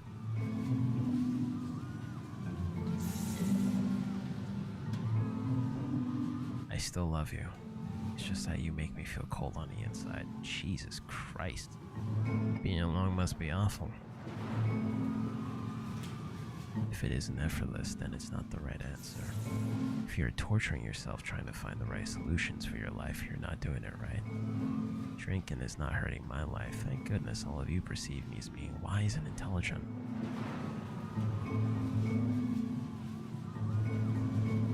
Seek out only one thing. What is the easiest, simplest path forward? Can I go to the classroom? I can't. Who's that student up there, though? What does that say? It's too pixelated. I think it says listen, though. Bum, bum, bum. There is no truth. There is no path. Haha, my bad. Just kidding. JK, nigga. JK, nigga.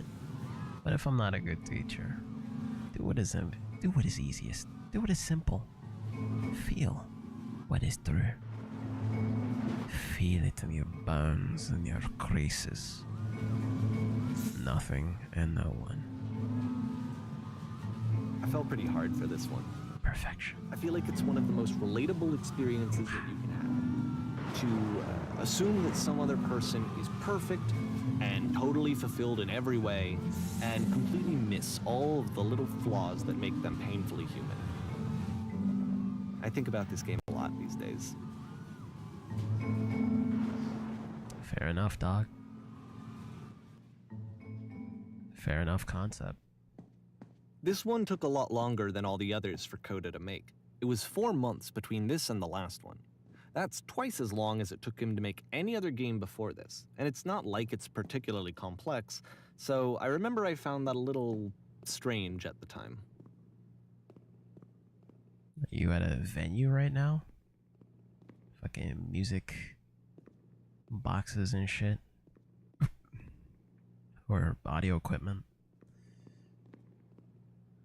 Oh shit, you're at a stage, you're at a fucking theater stage venue.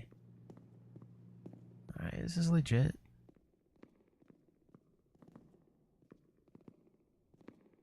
You gonna tell me there's nothing back there, are you? Dark as hell. Dark as hell out here.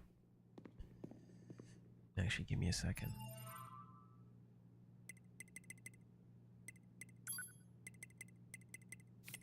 Shit dark as hell. Shit dark as hell.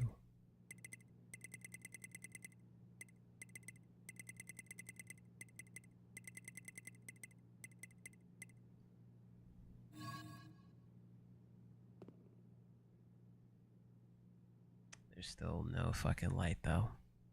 That's just how the game is. Is it?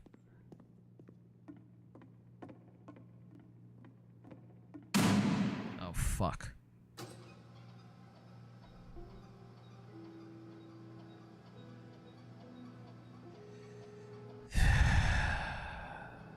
Okay. Getting some near vibes. That one boss. Shit. Everything reminds me of Nier. Or Berserk. Or something. We are at a gathering of professionals. First, you'll start out leaning against this wall. Good, stay right there. Woman across the room in this chair is a professional photographer of animals. It's your dream to photograph animals professionally. This is your one chance to learn something from her, to gain something, to succeed. Go on. Say something to her. Yeah, I gotta go, nigga. I don't like this. This is weird. We're the only people here. How did the lights turn on? Can't leave. You're letting your animal brain make decisions. Your limbic system. Your reptile brain. Be bigger than that. Have an actual conversation with her. Do it again.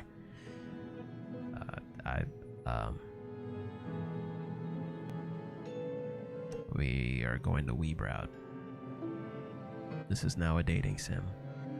No, that's not what I said to her at all. You're completely missing the tone of the conversation. I was reserved, but I knew what I wanted. I was confident. For some reason, it was just that one moment. But I was confident. Maybe it's that you need a better feel of the setting. There are a lot of people around us. I'll give you some props to work with. These cones that bounce when you touch them will represent people nearby. Talk to her again.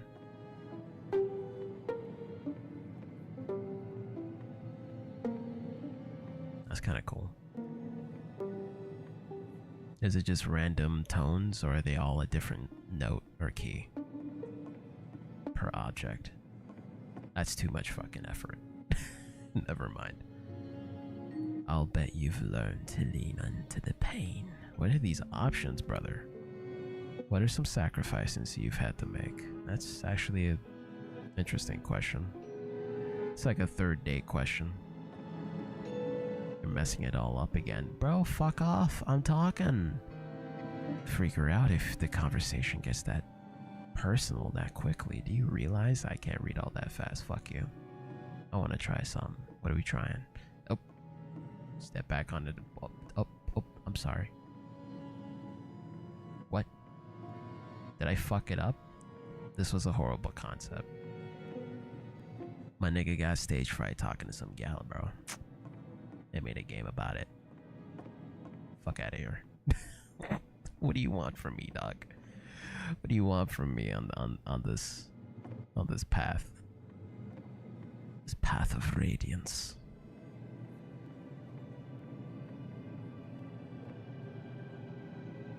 Back at the lamppost, I'm done. This is your only remaining signature for all of your games, right? It means I'm done? Nope. You really wanted me to walk all the way over there. Sure. Sure. Oh.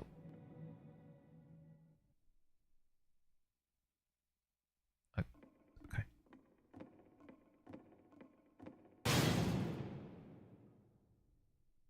The game ends with this eerie premonition of what's going to happen next in Coda's life.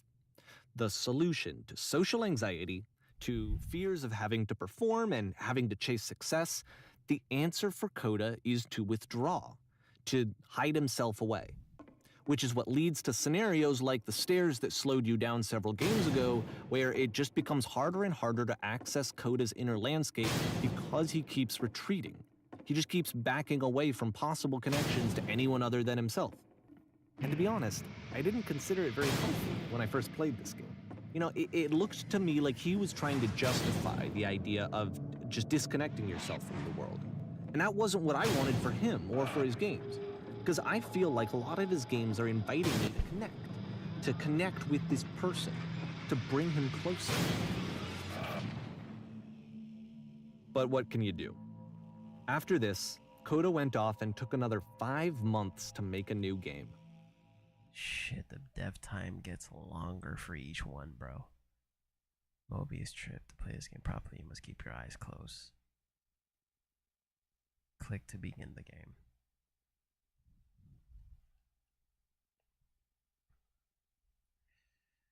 Alright, nigga. I'll peek for a minute to make sure. Okay. Where's my mouse pad? Fuck. Alright. I trust it. I trust the process. Eyes closed. Eyes closed. When do I open them? I won't open it. Almost peeked for a minute.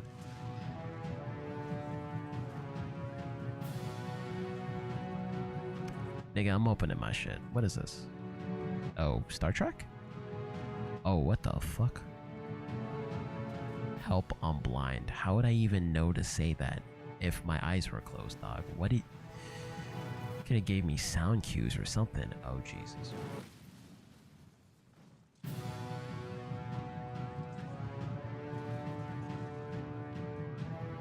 You should probably open your eyes if you haven't already. It's pretty much impossible to solve otherwise. Yeah, like what the fuck? There is a solution, by the way.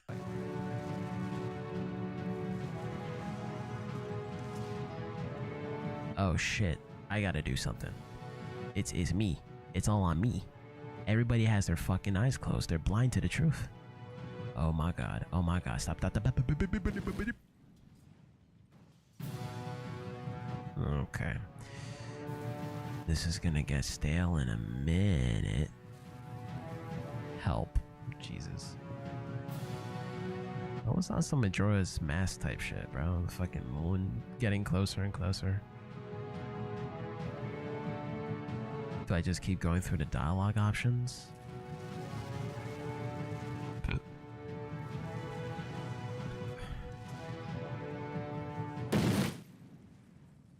Yeah, I need help. I need Jesus, bro. Can't go nowhere, can't interact with nothing. Clicking on everything. Is this really the feeling of hopelessness for real? That you're trying to convey, Coda? Research. Am I gonna be killed by a giant door? Yes, you are. Bruh. brother, you gotta miss me with this one, bro. I think after the 10th iteration, or death loop, I gotta... There's those holes again. Just tell me how to solve this, brother. I can't. I can't.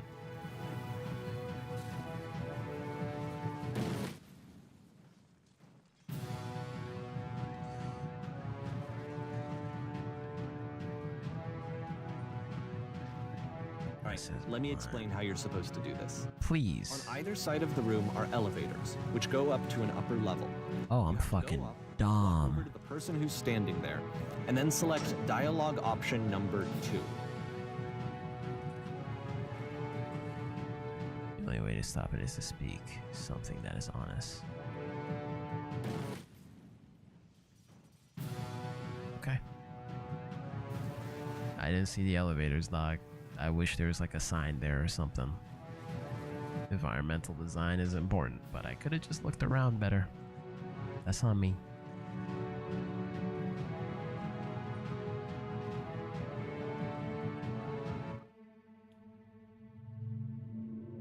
Yeah. We know Coda at this point. We know what he's thinking and what he's trying to say to himself and convey. Like I said, I was getting concerned. Yeah, First bro. off, he's never been this explicit in his work about exactly what he's thinking. So where's that coming from? But then even weirder, his work has potentially stopped being an outlet for him. Not like he's having trouble iterating on ideas, but he literally just can't think of new ideas anymore. And in person, he was being a lot more distant than usual. Like, you know how sometimes a person will just deflect anything that you say in order to keep themselves disconnected all the time? It was that kind of thing. Here was the point in my relationship with Coda where I really started to wonder if he needed my help in some way.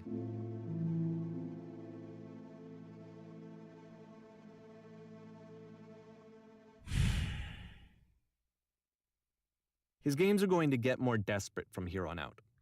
I don't like game, this it's almost 6 direction. months before he finishes something new. Yo. I feel like this is when you first start college in like a video game program. And then you have all this creativity and passion for it. And then later on, just the reality of it. Like, what the fuck am I supposed to make out of all of this?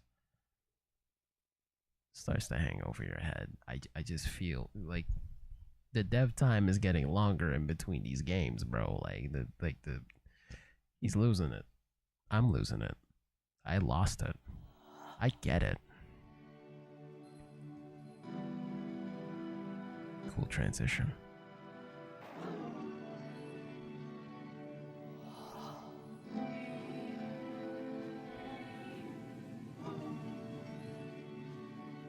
Can I fall off? Good.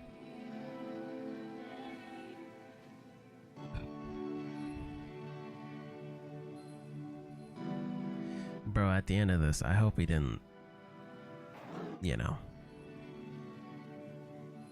I don't want to. I feel like it's coming, but like I don't want to hear that he killed himself or something. Like, I hope he's okay at the end of this. I have nothing left to give to my work.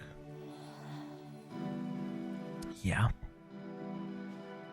Just... what's happened? Did something change?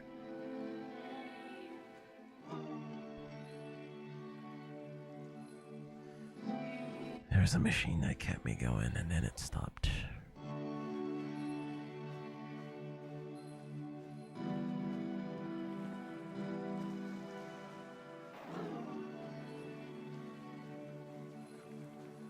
Isn't far. You only but have to see in front of you. I need to see that shit, bro. I need to know why my passion stopped. My discipline, my inspiration. The last game featured Coda talking explicitly about his creative frustrations. This one turns it up to 11. Now, put yourself in my shoes playing this. Here's a friend whose work is exhibiting signs of struggle, frustration, anxiety, depression, even. And yet, still, he keeps making games. He keeps throwing himself into the grinder even when he clearly doesn't have the energy for it anymore. You Why? fucking... What is it for? It's fucking better than me, man. Way better than me, dog.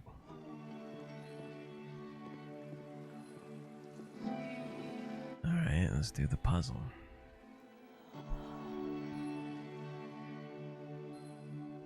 Hey, a Taiko gate. Let's go.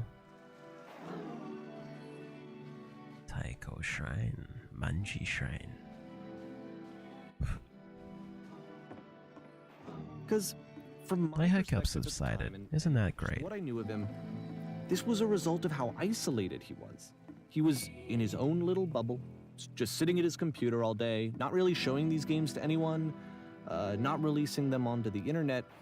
And so he didn't have anyone outside of himself to connect with. He had no outlet to ground himself on. No third party. No objective opinions to at least bounce different perspectives off of. I mean, even at the fear of being called, you know, shit for making shit. You know?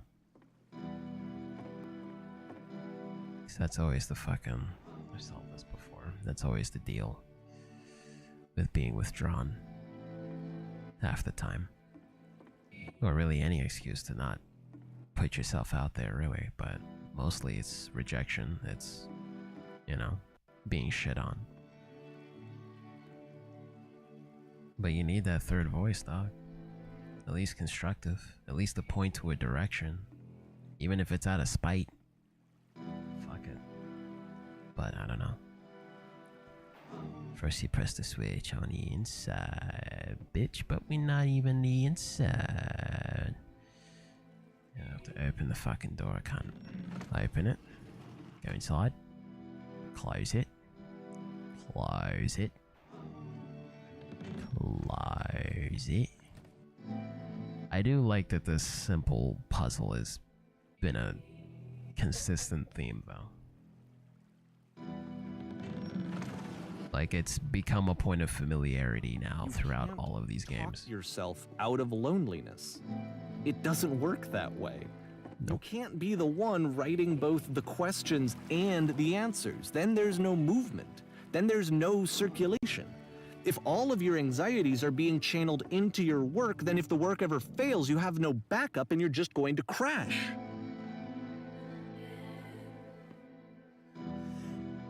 That's some real shit.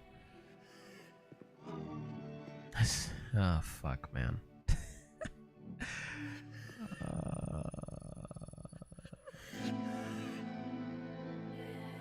I don't like these sound effects, brother. There's no machine here, fucko. Trust me, you'll see. You have to say that your work is fun and easy. You have to say that game development is simple and joyous and that you will love it 100% of the time. It is simple and clean. Ah, that feels wonderful. But it isn't true. Don't worry about it, just keep talking. Alright, we're trying to have a better internal monologue that's positive and full of growth for even the most mundane things that you feel no passion or progression out of, so you can keep going and hopefully have a better mindset towards it. Cool. Okay.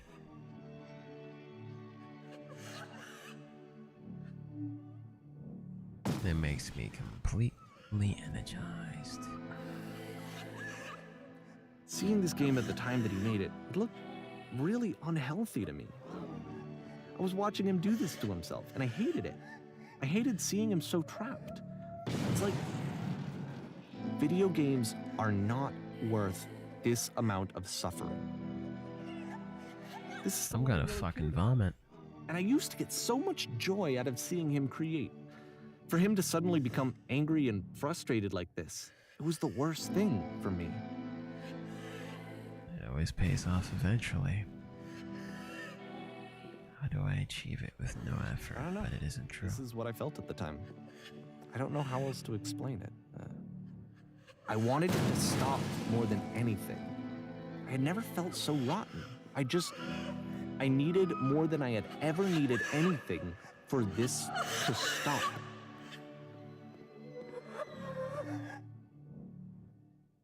But it didn't stop. After finishing this one, Coda takes another 7 months and comes up with a new game.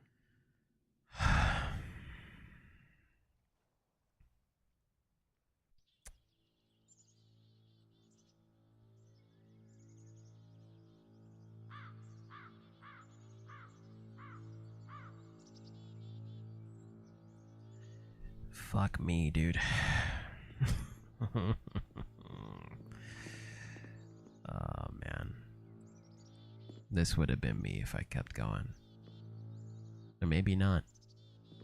This is Coda's experience. Everybody has similar experiences, but this is uniquely his, at least. Glad to see you arrive safely, man. We've captured the machine. It's waiting for you now. You can begin the interrogation whenever you like. I intend to be quick, quiet, and brutal. Very good. Just be warned. Someone called the press, so we may have a bit of attention on this one. Also, one more thing that you should know. I'm just gonna fuck off with the dialogue because I'm a slow reader and you can go fuck yourself. Thank you, guard. Appreciate it. Walk up behind me. Like a good god you are. Can't do it. Alright. It's the press. I like this though. It's legit. I fuck with it.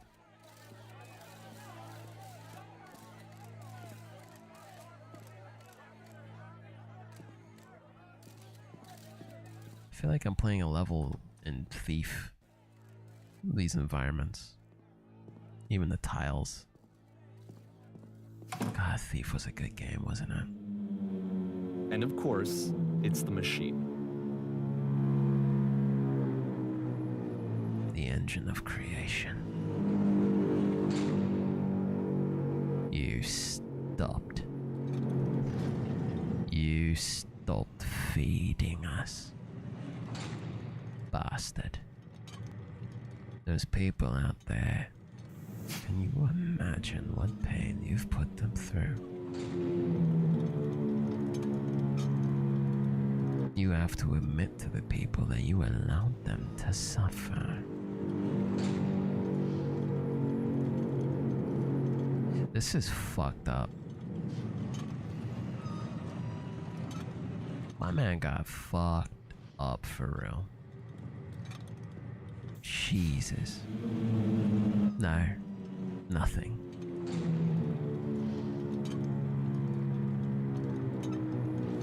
I like how the first response has been the machine, and then the third one, I should have read through all of them actually. The third one was me, the player. And then the second option, I don't know what that was, but I should have read through all of that. Alright then.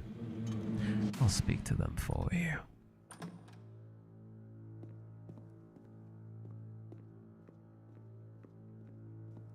Fuck, man. Dude, nah, man. This dude has atmosphere, man. But it's also, again, really unhealthy what he's been doing to himself through this struggle. But like, he's got something here, man.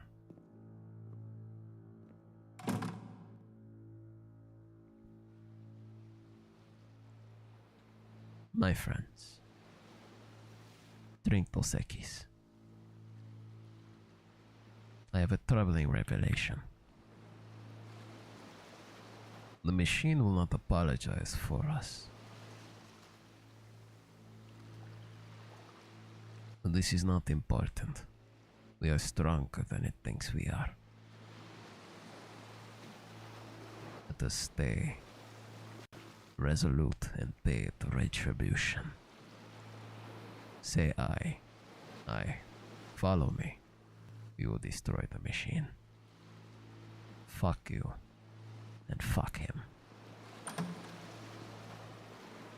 Hurrah. Huzzah. No machine. Damn it. Hey, yo? Okay. This is dope. This recontextualizes his entire journey all up to this point, dog. Like, just of creating games. I don't know. Am I just being cheesy right now? Remember, you can click to fire the gun. Thank you. Oh, this is some meta shit. Yeah, dude, what the fuck? I'll make sure your work dies here, dog. Oh my god. Isn't that what you've been scared of? Having to live without your precious creations, So having now to the deal work with is yourself? becoming self-destructive. Oh I'll my tell you, god. At the time that I first played this game, shortly after he made it, here's what I'm thinking to myself. I'm thinking that code is stuck in his own head, and that it's having a very negative effect on him, and that all he needs to do is just start showing his work to people, to get some actual feedback on his games. It might get him out of isolation. Did I break the game?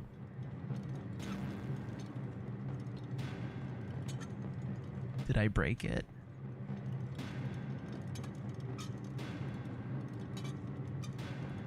I...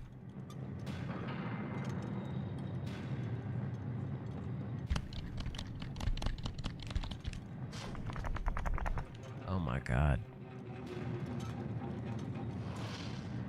This game is segmented in chapters, right? I have to fucking restart this? Okay. Damn. Nah, Coda, we did it. We freed him. we freed him from... Oh my god. That actually broke the fucking game. That's hilarious. Bomba clat. It is almost 5 a.m. It's fine. What else should I be doing? Sleeping? Nah. Oh my god, bro. Okay, at least I get to read those dialogue options again to gain further insight, but... Yo, dog. Yeah, I'm gonna just stop shooting. I really wanted to clear that entire level, but clearly this this nigga gave you the option to do all that shit and didn't fully test it. Or maybe, I don't know, maybe it's the Steam Deck. I don't know. That's fucking wild. This Unity asset, well, I guess not Unity. It's not an asset flip, but you know, just fucking around in Source Engine to this extent. Yo, what? So one more thing you should know about the machine. It calls itself Coda. I didn't see that.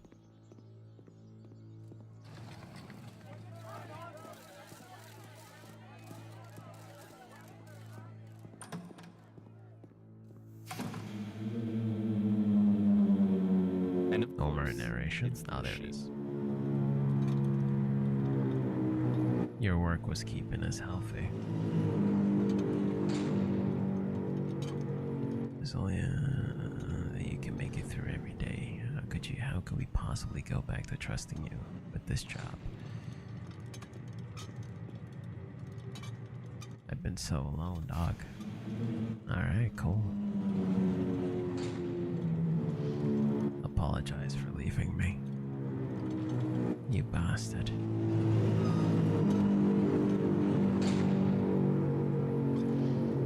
Why is this from the perspective whoever I'm controlling right now? Because the guard called me ma'am. So like, was this a woman in his life that, like, not directly, you know, I don't know, something about that. Somebody important in his life, man or female, just, you know, whoever Coda looked up to at the time, realizing just how maybe pathetic he was at the time, just kind of gave up on him or something. And inversely, he's yelling at the machine, as in his inspiration to create and, you know, toil at this to make something of himself. I don't know.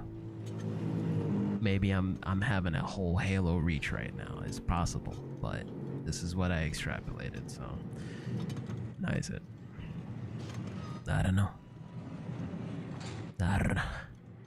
I mean, inversely for me, like, what am I still streaming for, right? What am I still doing this for? What am I trying to prove? What do I want out of this? It's not that deep.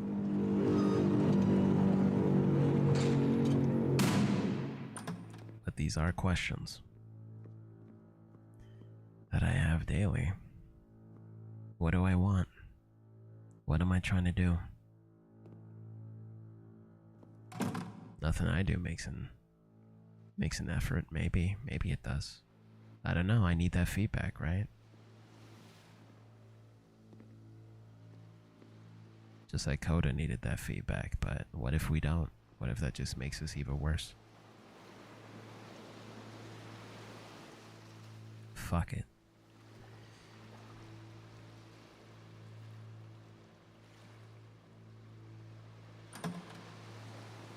Let's break it all down.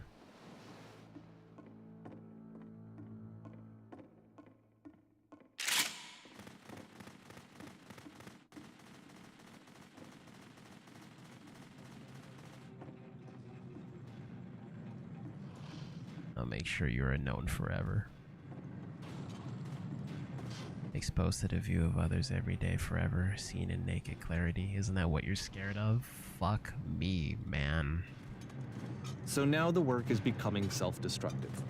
And I'll tell you, at the time that I first played this game, shortly after he made it, here's what I'm thinking to myself.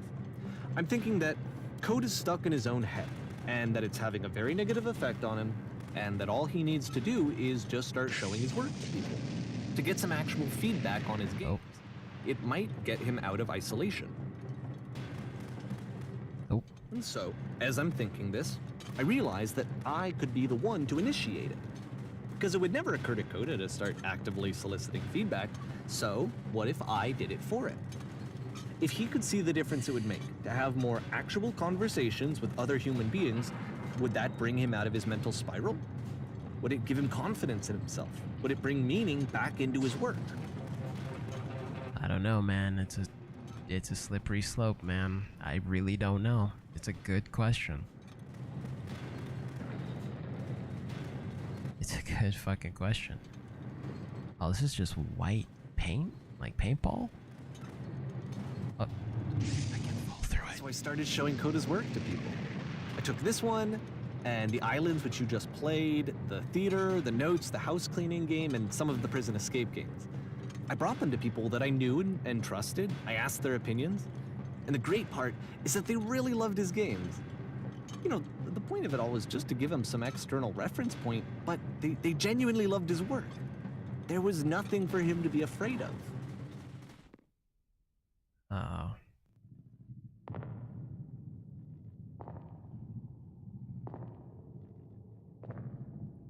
Yo, this is a cutscene.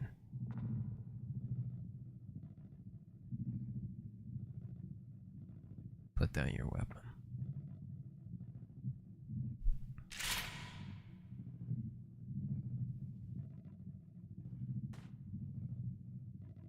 Can you see why I felt like this was the right thing to do?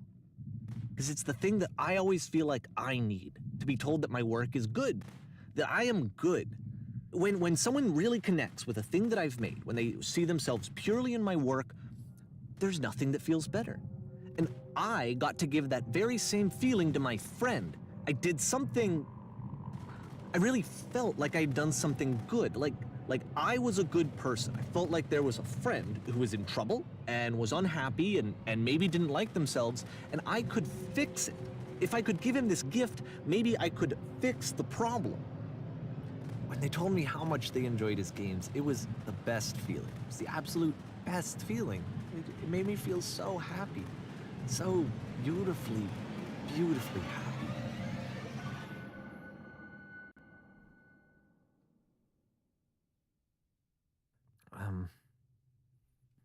So anyway, Coda finishes this game, and then really he just kind of takes off for a while.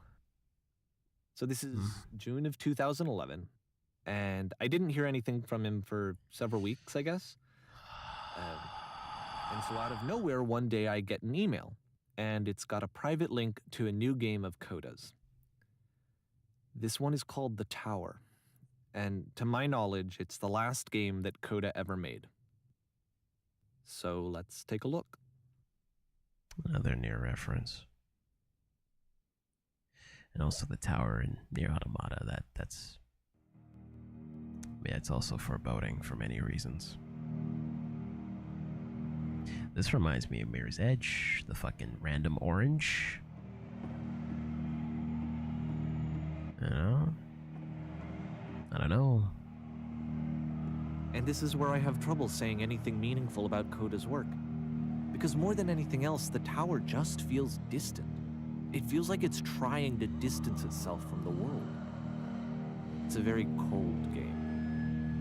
Fuck me, man. Nah, man, this nigga knows how to do atmosphere, dude. He does. He's really fucking good at it. Why didn't anybody give this man a job? Instead of growing even more and more internalized within himself over time. Like, this is fucking crazy, bro. Like, why do I feel like I'm in this grand coliseum of just emptiness, dude? What the fuck? This dread.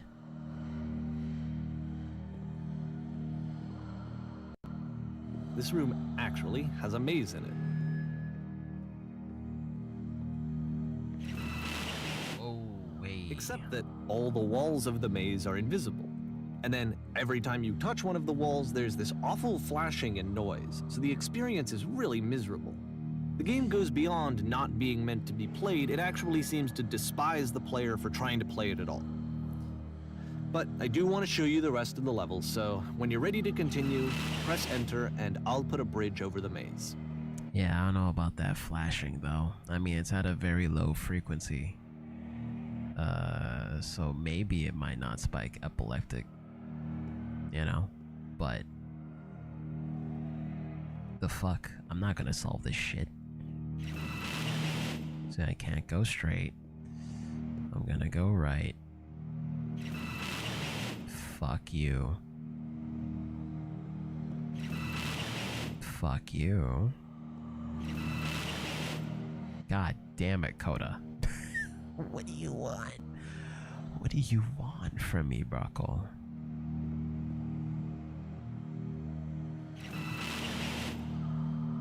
Son of a bitch. I don't know what you want from me, brother. Man. Why would you punish yourself by inversely punishing the player? In making a maze that you can't see the fucking path to.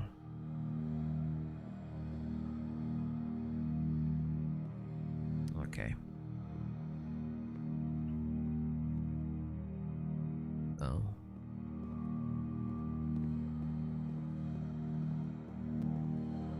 Thank you. I'm not doing that. I can't. And to be fair, it's not like this is the first game that's needed some modification to be playable. Like the house cleaning game. You know, that one used to actually loop the cleaning chores and you just cleaned a house forever. I had to cut it off so that you could exit the house and the game would actually end. But that game had an idea that it was actually trying to communicate. What's the deeper idea behind the invisible maze?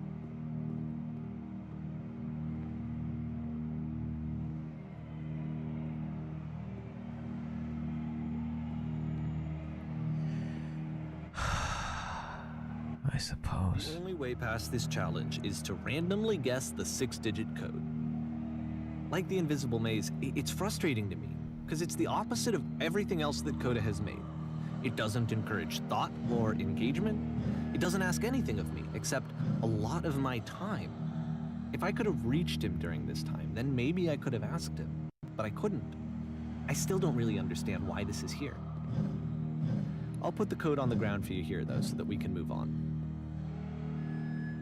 15, 16, 17. So by like the 8,000 permutation, of numbers that we could have cycled through, like brother. Brother.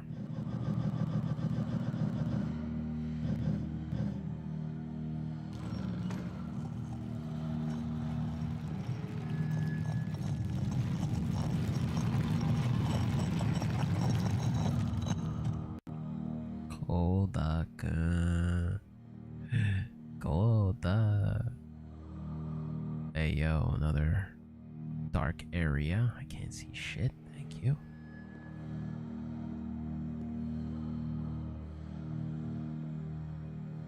The switch to open this door is actually on the other side of the door, meaning that it's literally impossible to solve from this side. So even if you somehow brute forced your way through the first two challenges and you got to this point, there's actually just no way to progress. And it's scary for me, the idea of Koda cutting himself off entirely, just saying, you know, that's it, that's the end of the conversation, not giving me any way to fix the problem. I feel like a failure, I guess, when I can't fix the problem. But I can open this door for you, so let me do that.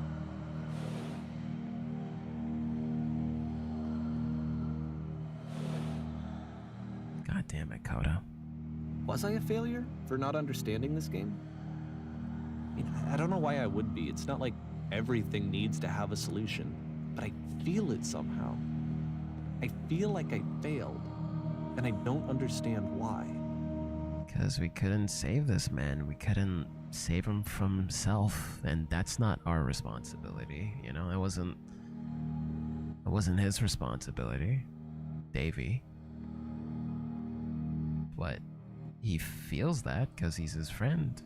He was the only one to be this close with him, as far as he knew, as far as I know. Am I just jumping? Am I? Okay. I remember, Jumping out it's June of 2011. I'm playing this for the very first time. And as I'm playing, I'm thinking to myself, I don't know this person. Yeah. I have no idea who this person is. It wasn't the guy I knew, it wasn't my friend. I had come to so many conclusions from looking at all of his work up to this point, and then suddenly none of them...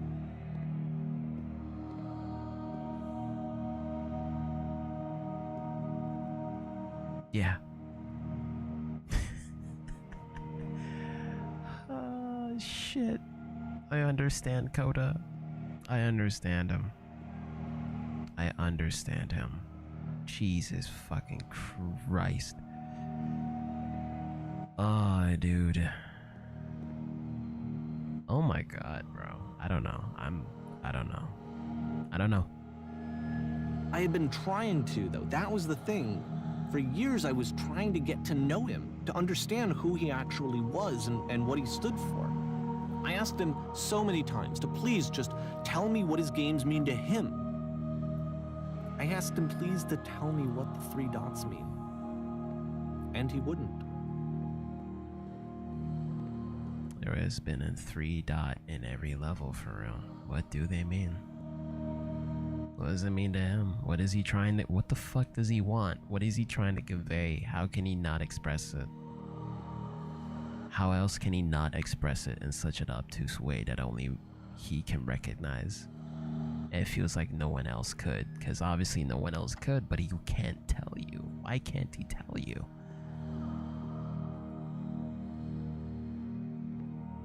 What is wrong? What is right? What is...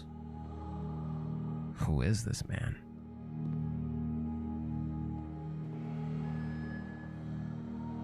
Why can't he share?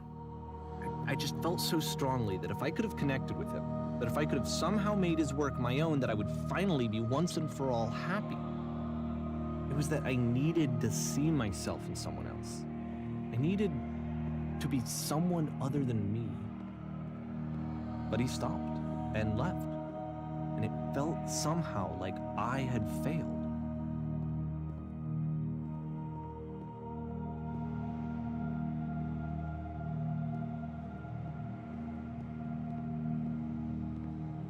This design is trippy as hell. This has like been the most coherent environmental design throughout all of his fucking games. Like this tower is Like, it's consistent, like totally. I don't know. It's wild. It's fucking wild. Where did I screw up?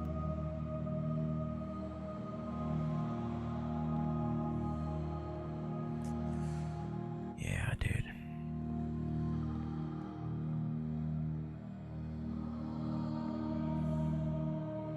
Dear Davey, thank you for your interest in my games.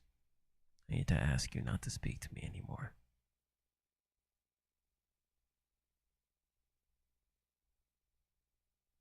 Yeah.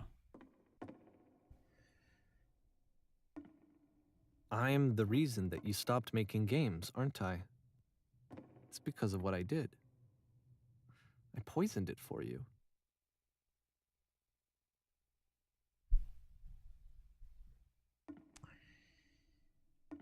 Yeah.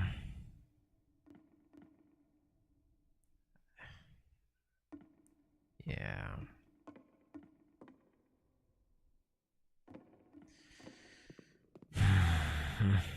Mm-hmm. I don't think I ever told you this, but when I took your work and I was showing it to people, it actually felt. It felt as though I were responsible for something important and valuable.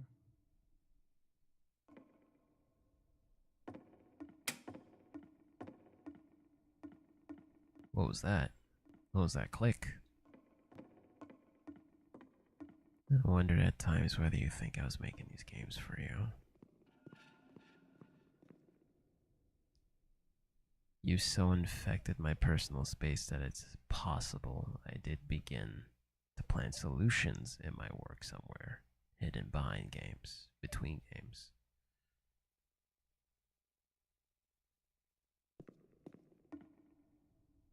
And the people who played them, they treated me like I was important. They really listened and cared about what I had to say. Even though I was showing your work, I felt good about myself. Finally, for a moment while I had that, I liked myself. Yeah. You kind of co opted it for your own, you know? Hey, look at my friend. Look what he's done. Like, he doesn't think these are valuable. I think they're valuable because da da da da da and this and that and that. And then, like, oh my god, like, he should make more. And it didn't become about him anymore. If there is an if there is an answer, a meaning, would it make you any happier? Would you stop taking my games and showing them to people against my wishes? Giving them something that is not yours to give, violating the one boundary that keeps me safe. Yeah, dude, this was a safe space, man. Did you stop changing my games? Stop adding lampposts to them. Stop recontextualizing them into something that's worth sharing to people other than what it is. It's just him being him. Because he doesn't have that energy. He doesn't have what you have in being able to share this shit with people. He does not have that. Would you simply... And I didn't have anything left to show people. I just had to be with myself. And as soon as that happened, there was no feeling at all. Nothing. Less than nothing. What does that mean?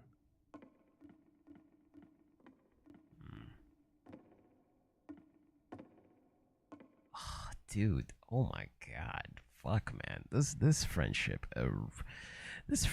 eroded like a motherfucker. When I am around you, I feel physically ill. Desperately need. Bro, I cannot read that.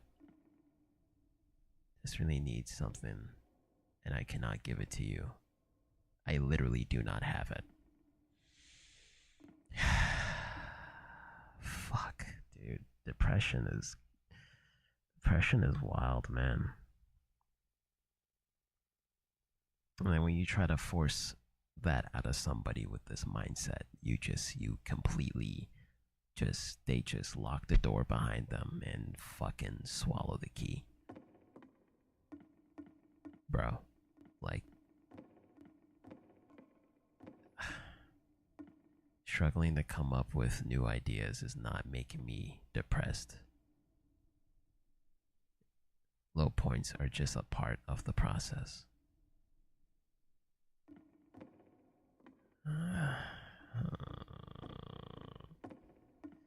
The fact that you think I am frustrated or broken says more about you than me.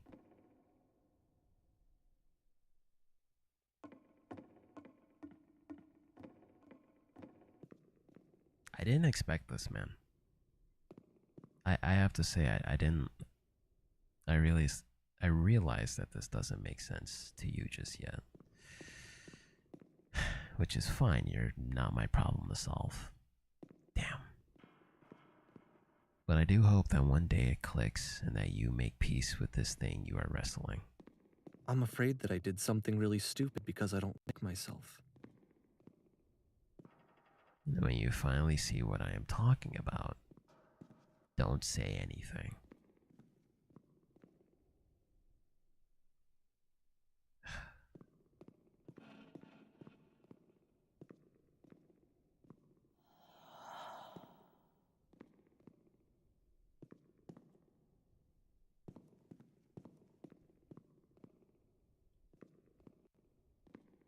Lock the door behind him.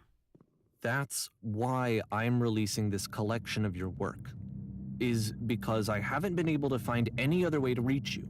I've tried everything.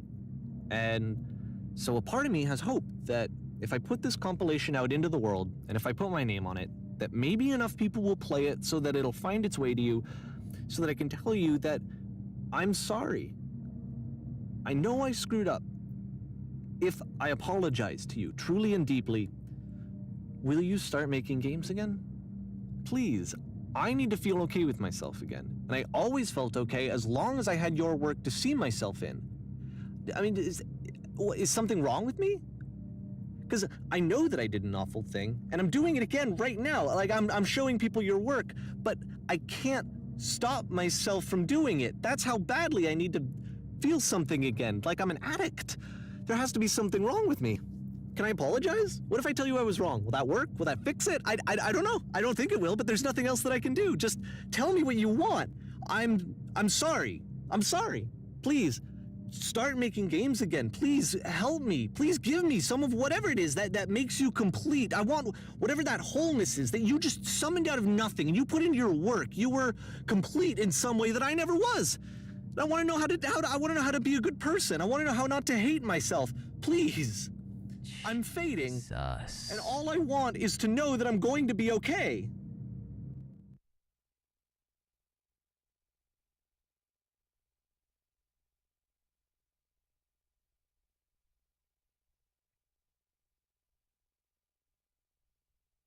Davey really needed this man more than he needed him. Cool cathedral. Smithsonian level shit. These fucking environments are lit, man. Oh my god. So, I mean, sucks about the friendship. More love, more praise, more people telling me that I'm good. Always more. It's like a disease.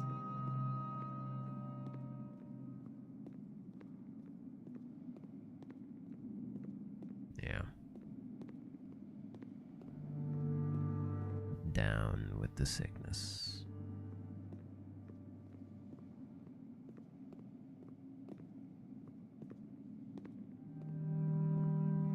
Rough hands.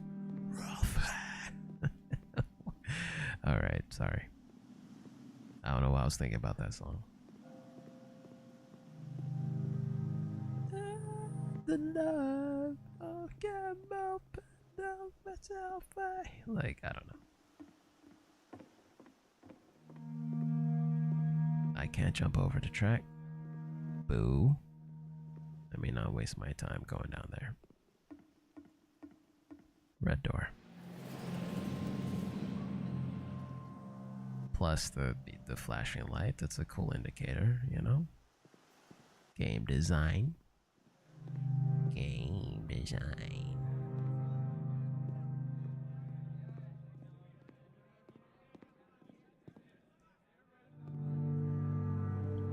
Again, the mood, the vibe. Again. Solution. Solution. Solution.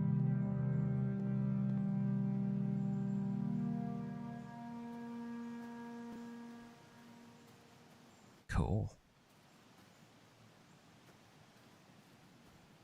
God, this really must have inspired Davey to fucking make Stanley Parable then, because look at the perspectives just changing constantly. Like this dude, Coda was his muse. Coda was his machine. Look at this cool shit that I kind of get and see myself understanding and having squabbles with my friend about, and what makes his brain does this shit. That he just really enjoyed making prison games. Maybe I wouldn't have thought he was so desperate. I wouldn't have told so many people that he was depressed. Maybe he just likes making prisons. Maybe. Yeah. Yeah, you really fucked it up for him. God damn it, dude. Maybe. Maybe.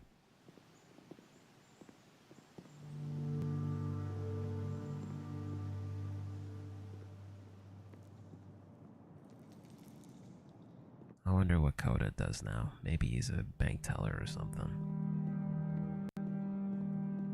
Making a steady... The disease is telling me to stop. Don't show people what a shitty person you are. They'll hate you.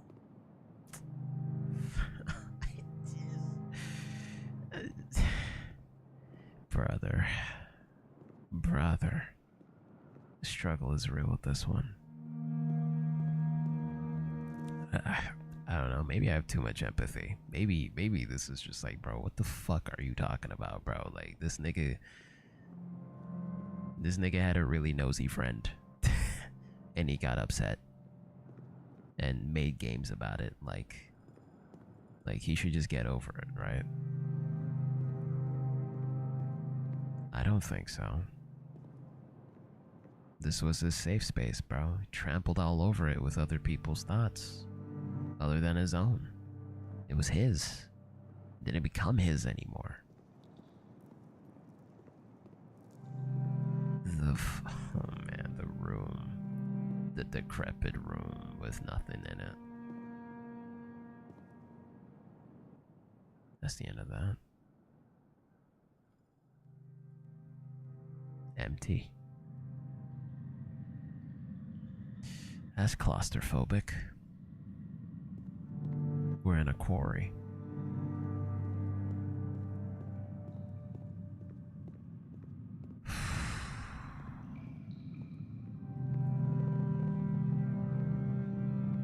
I could be a dick and return this before the 4-hour mark. Depended on finding something to be driven by other than validation. What would that even be? And you displacing that on your friend who didn't want it. Being driven by external validation is unthinkable. Like, I actually cannot conceive of what that would be like. No, you're right. Because half of my projects that I've put out, my 3 books on Amazon, only like 5 people know about it. I don't want people finding it. And the fact that it has my name on it, it's behind an alias, but my name is on the cover. On all 3 of them covers. You know? It's always dictated by just what people might think of it, or just like that, you know, my thoughts are in somebody else's interpretations, just something other than what I wanted it to be when I wrote it. I don't know how I would feel and wanting to continue, or if getting praise for it would make me continue it. I even got a volume 2 all drafted out for one of my novellas, ready to go, and that's gonna be a Herculean task if I make it to be, because it's such a personal story, but I don't know.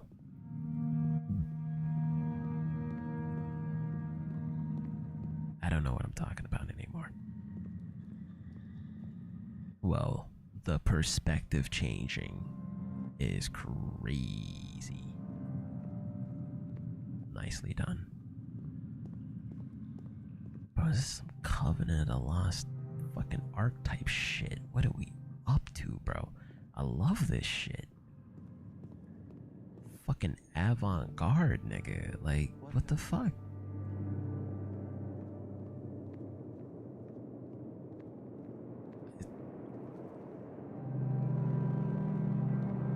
What now, dude? I think I need to go. And I'm sorry, because I know that I said that I would be here and I would walk you through this, but I'm starting to feel like I have a lot of work to do. I have a lot that I need to make up for.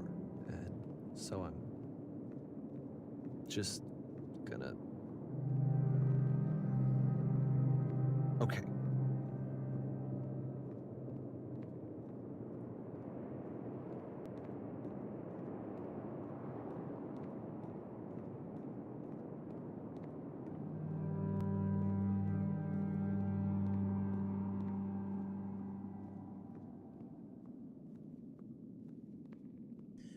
Just an assortment of assets in no particular order, but somehow convey a feeling each time in that order.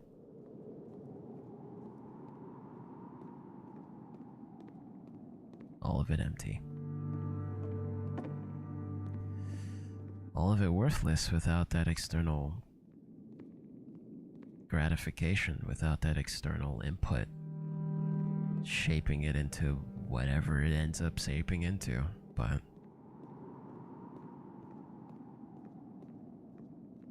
Dakota want that?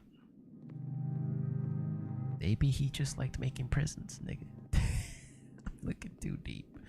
I'm having a Halo reach on this, but I don't know, man. It's hard. It sucks to be a creative and you're an introvert. Imagine if I was creative and an extrovert. Good lord. But maybe, I don't know, maybe that's Davy's problem. He needed that external gratification. He couldn't even fathom a life without it that would propel him to make his work, because he wanted to be said. He always wanted to be feeling good, that people felt good about it, felt good about his shit all the time. He wanted that for Coda, thought he needed it. Made this man more withdrawn than he ever was.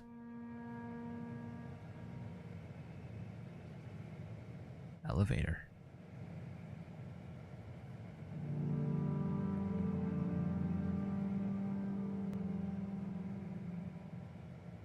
This is almost a jump scare in and of itself. But it's just another corridor.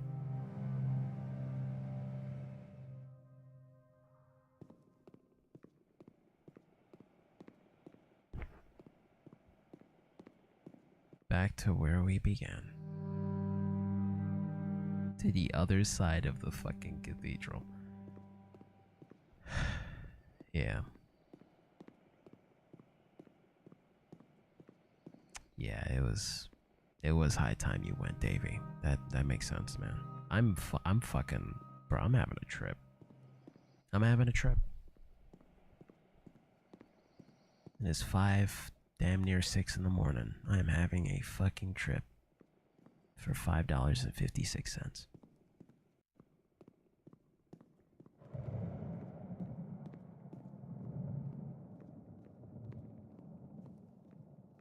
Be cool if the sky got darker with that thunder. Anyway.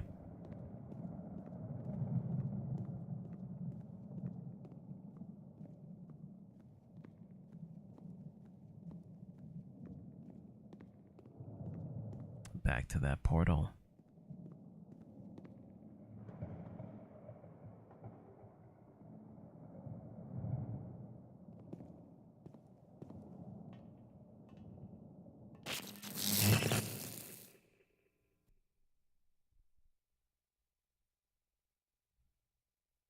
Yeah.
Turn back from this cave. You said, let me prove that I'm brave. Let me keep going. But the cave goes for miles and miles and miles. And you're so tired, but I know that you're strong. So turn back,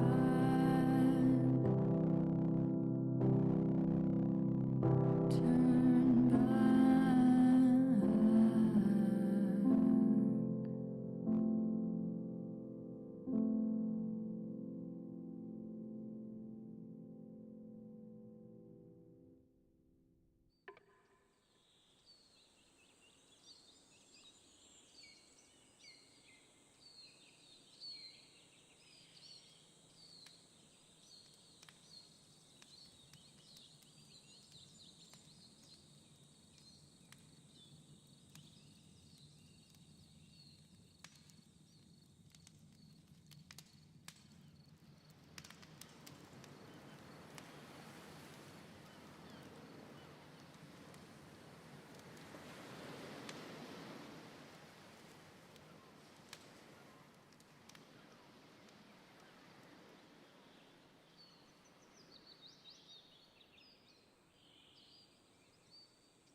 Yeah, I'm refunding this.